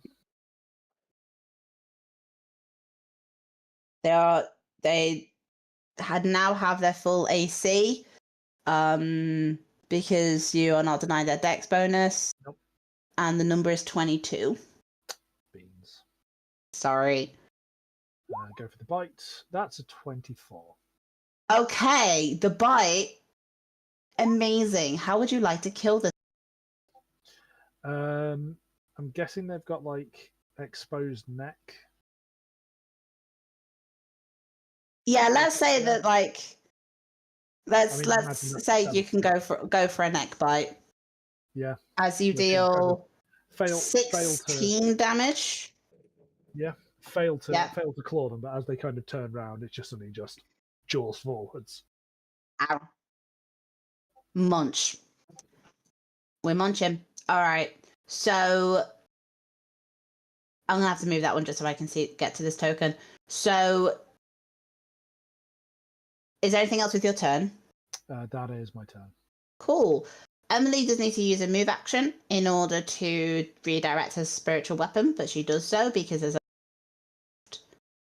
and rolled a 21 to hit it. That's sad. Is it flanking? It doesn't get a flying bonus. God damn it. So It's the reason why you count as being as Yeah. fair play. spiritual weapon is literally just it's not like an object thing that's floating around. It's a weapon that goes flying out. Is that including the bless? it's not including the bless, and meets it beats it. So a rapier does what is a rapier is one. Yeah, 1d6 base. Where did my fake cleric go? I'm currently the most dangerous bear in existence because mine are 1d8s. Oops, I rolled the wrong dice there. All right. Oh God, how much strength would she have? Let's go with like. Plus 1 or plus 2 is pretty normal. Okay. If she's not a dex build, I will build her properly later. For now, let's go with like 8 damage. Allow these numbers to be retconned slightly in the future, but she has scratched that one a little bit. It's now your turn to fuck his day up. sorry, I'm right. You're meaning so hard. I will briefly acknowledge the existence of the person that managed to cause me injury, but I will no sell it. Like the true WWF wrestler I am, and I mean, will. the person who briefly dealt you damage is now dead. There, 100% of people who hurt me have died in this fight. Confirmed. I will full round attack. Actually, I'm going to see if I have any nice spells as a treat. As a treat? That's a little treat. Yeah, he's had so many little treats. Why not a little another treat? I will cast. Is that a shield bonus? No, I think I already have that. Yeah, so right. I don't have any more spells that I can cast, unfortunately. However, I will just full attack. Okay. Because I promised them a good duel. You did. Oh. So that would be +2 on everything. Is that 3 misses? I think so. Yeah, the highest is a 19, so I'm afraid not. Clang, clang, clang. This one went in ready to hurt you and is acting accordingly. It is now their go. They only do the one attack. You fight better than these other 3 dogs. You say that, and then you immediately repulse the next great sword blow because that was a 15 to hit. I spoke too soon. I'm shit talking just for effect at this point. Yeah. It's fine. Insert insults here, or insert threats, which I can't currently think up because numbers. Asmoth, it's your turn. Also, insert empty threats, because so far, on terms of damage. But yeah, Asmoth, your turn. So I'm going to have to move here to get flanking, which will reduce my number of attacks, but I will get to... No, I won't. Rakes right off the back of the plate, I'm afraid. Exactly like how Aurora's miming for, is that? Yeah. Emily got a hit in. Yeah. Boom. Emily got to hit. I'm so proud of her. So the spiritual weapon comes in and like cuts across his face again. At this point, she's just acting like a cheerleader in the back enough properly. I will now build her house. Gideon. Right. Actually, Promised him I would continue to fight him.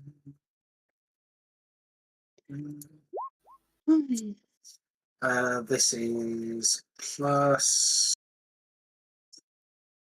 2 plus that's plus 4. +4. Plus 2 from is bless plus 2 or plus 1? Bless Plus is 2, +1. plus 2 from flank, plus 1 from divine favor, plus 1 from bless. Okay, so +4. So the 17 will miss, the 24 will hit, the 28 will hit. So that's 26 damage. Are you adding any other there? So those add plus 1. I'm no longer the only threat to this person, so I don't get that. So that 14 becomes a 15, that 12 becomes a 13, 28 damage. They are on exactly 0 hit points. They started this fight. Before falling unconscious. They are going to try to hit Gideon. They fail. They go to -1 and fall over. As you look around at the others here, the one under your feet is dead. The one that Asmoth just finished off is near death. So 2 of them are straight up dead at this point, as in have hit bleed levels and now bled out to the point that they are dead. They are past point of no return. 2 of them could be stabilized if you so chose. I know what you're going to choose. I'm just putting the option there. They can't resist. They're unconscious at this point now, right? Yeah. Cool. Azimuth, do you mind giving me a hand dragging them off the steps? Yeah, we'll sort of start dragging heavily armored bodies off the steps. A few of the more able-bodied tieflings will come out and help you. Right. While those who are inside the community call cheer and start the party up again. Yeah, once the ones that are not dead yet are off the steps of the community centre, I'm going to put a blade through their throats and shot them. Cool. Yeah. So I want to make you do the actual all of the thing with the tokens there. What do you do with the bodies? I will ask. Right. So it's probably going to take too much time to fully loot the bodies, if in terms of taking off armor, because these are people in full plate. So it's probably worthwhile just taking what we can for selling, and then getting a couple of people who are willing to get their hands dirty and tossing them in the river. Okay. So,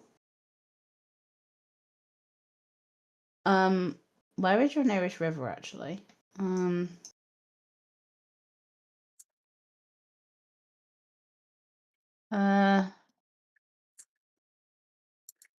Oh, yeah, no, the river can be... Hold on. Am I thinking that's the nursery? If there's a... Oh, the Devil's Nursery is... Okay, no, you can... The Fair Fortune Livery, but... It's either going to be the sewer or it's going to be a river. Okay. They're going somewhere no one's going to find them. Cool.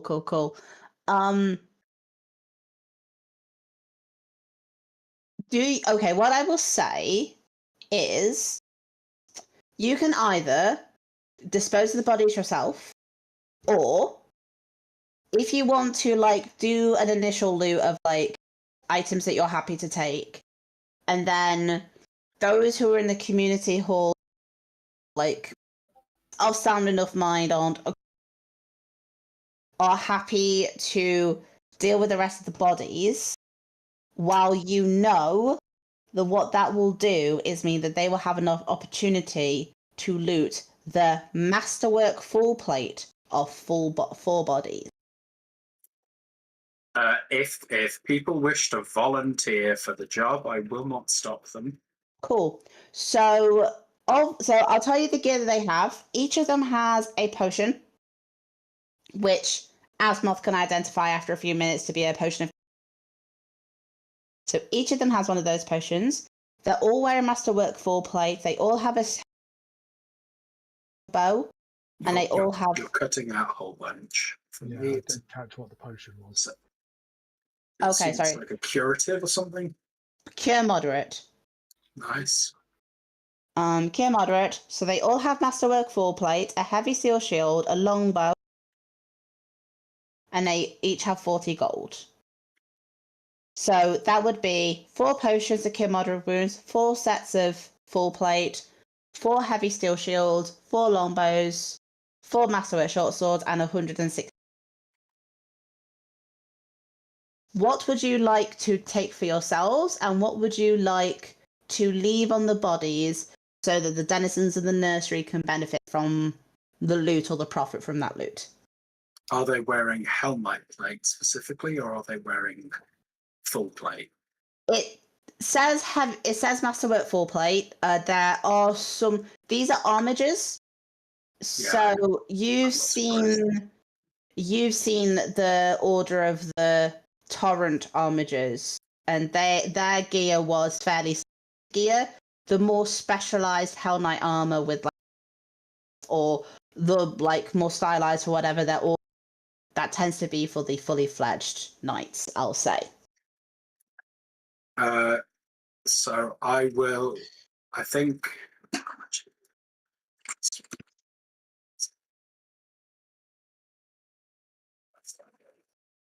I'll definitely pocket all the, well, not pocket, but take all the potions and keep. Okay, so the 4 potions you're taking.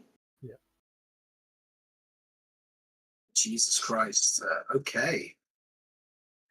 Honestly, it might be worth just giving them the gold and getting them to take the full play off, because they're not going to be able to sell that full play, I imagine. So what you think They're probably going to have to fence it. So they're either going to have to fence it as is, or take it apart and use the masterwork metal in it in other ways. So it might be a case of fencing it, might be breaking it apart, and if they were to try to sell the full plate, they'd either fence it through some illegal channel, or they would probably do it in piecemeal, which would mean that they'd probably get less money from it. So I mean, we can fence it. It's standard full plate, but then the question is how did a bunch of tieflings get a hold of full plate? I mean, I'm up for ideas, gang. Because it's 1500 GP a suit, which honestly It's more than that because masterwork. Yeah, but we're also going to have to account for selling, for getting it sold, so it won't sell at sell price. It would probably get the best rewards if we sold it off.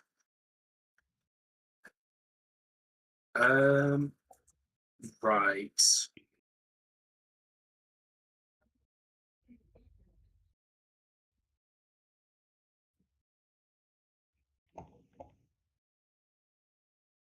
Actually, hold on. What am I talking about? A whole bunch of the tieflings, the Silver Raven, they've probably been able to work out contacts.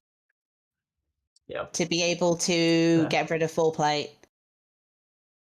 Yeah. Okay. I'll take one of the bodies and nick everything off it, and then toss the body into the river. Okay. And everybody else can have full play if they have people that they can sell it to. The Silver Ravens amongst the group, the Silver Raven operatives amongst the group, are confident that they can get some benefit from it. Which, what I would say is if you go through that, I'd say like half of that will go towards the funds for the community hall, and half of that building up the Ravens, which means you're already at capacity in the Wasp Nest. But let's get some more promotion in. Okay, so And yeah, like the immediate arms we're gonna strip off, and like we can fence those. Okay, cool. So you're fencing the shields, the bows, and the swords. Yeah, The full plate. Okay. Tell you what, Thursday, you write down in the loot channel you want to loot off of there. And as for this, I think we will call it there as you. To be fair, I'll just as a little side piece, Sebastian and the Silver Raven, the Tatari guard, and are able to ensure through some montage scene that they do not call for reinforcements. So at this point, your party and the Devil's Nursery are safe. Right. So we get full price for one suit, which we'll divide among the party, and the other 3 suits get half going between the Devil's Nursery Community Fund and going into the Silver Ravens. So that'll just stuff means. You happy with that? Yeah, it seems amazing. Okay, equitable. Nice. And all right. I didn't plan any of that, but that was fun. That was a fun little diversion that you guys called with your own actions. That was fun. Hang on, our own actions. But let's be very specific about whose actions it was. Yeah, it was Sebastian's. Sebastian made sure there wasn't reinforcements. Like Sebastian's the real king. Yeah. Oh, but yeah, thank you, Asimov, for the backup. It's actually very appreciated. And Albrecht went home and had a nice sleep in his silk bed. Well, in his feather bed with his silk covers and pillow. Albrecht's going to do that soon. I mean, I have no words, and then the caption says, "Despite having no words, Albrecht ranted for the next 2 hours." So actually, I checked what the divine obedience is, even though I don't have the feat for it. For Cain Kalian, it's sing a song in praise of freedom, bravery, and your God's glory and good looks. The song must be audible to those nearby, friend or foe. Between stanzas, you must pause to drink from a full mug of ale, wine, or the spirits. When the song is sung, drink the remaining alcohol, mentally composing the song, you will sing along the morrow. Go. I have actually written a small ditty. Amazing. I want to hear it. Oh, I want to hear it. Oh. Okay, for the viewers, Starstone Master, no one faster, stronger or better looking, a glorious one, good cheers, son, and a master of good relations. The Lord of Cheer brings us friends here, along with goodly neighbours, to drink to life and no more strife and safety from life's labours. We drink to loves both lost and here, and every fine Kintargan year. We blessed under the moon, and drink to all good and well, and stand defiant before hell, and say, fuck off, to Barzillai Thrun. I'm saying this right now for the next week. Snippets of that verse can be heard around the devil. Especially the last line. All I'm saying is I had a good reason for not joining in that fight, and it was mainly the fact that I was very heavily exsanguinated earlier in the day. Very heavily. Smart. However, that was a good rook, and you have once again Guards, by means I mean death, and got away with it for now, it seems. There are no witnesses to your crimes here, aside from accomplices. This Kintargo is a stand your ground city-state. Where's your warrant? Interesting. Order of the Rat cares not for warrants. I feel like you're looking at the wrong state if you think it's to stand your ground. This is not a place you question the police, apart from every time we question the police. I would also like to specify that I will make sure that the blood is washed Yeah, off the steps. that's absolutely fine. Cool. There's a couple of tieflings who have like, I know the infernal healing spell, and this is a component for it. Great, perfect.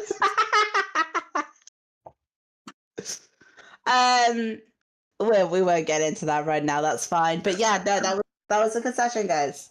Asmoth will definitely help out with the best things for getting blood out of stuff. Well, we got a pile of that from the serial killer's house, so I'm sorry. I feel like I kind of like railroaded the session a little bit, but I'm going to be entirely honest. My plan was downtime. So that was part 1 of your downtime. Hooray. that was 6 hours of our downtime. But right, we've got to keep this up. This downtime is going to last 5 sessions. Next up, we have the Adventures of Blue Blood and not being called a heretic. Then we just have... yes, thank you for watching, viewers, and please, if you have the spare change, support the Albert Kennedy Trust. They do great things. We hope you've enjoyed all the time here. Yeah. Sorry, I kept trying to get to that, but I'm laughing too much about what the session was. That was, that was so fun. Oh, and now I've got to start Emily. So, for your reference, Gideon, the thing that I was trying to imply there was, when she came to Kintargo, cleric. You cut out there. She was a more proficient cleric when she came to Kintargo, and she seems to have in whatever has happened, but she has started to reclaim her power. You cut out again, but I think I get the gist of what you said. That's fine. All right. She came to Kintargo stronger than she is now. Faith, and is now like doing the thing. All right. I'll tell you later when when this stops cutting out. Apparently, because it's doing that now. Thank you everyone for watching. Hope you had a good time. We'll see you in, is it 3 weeks?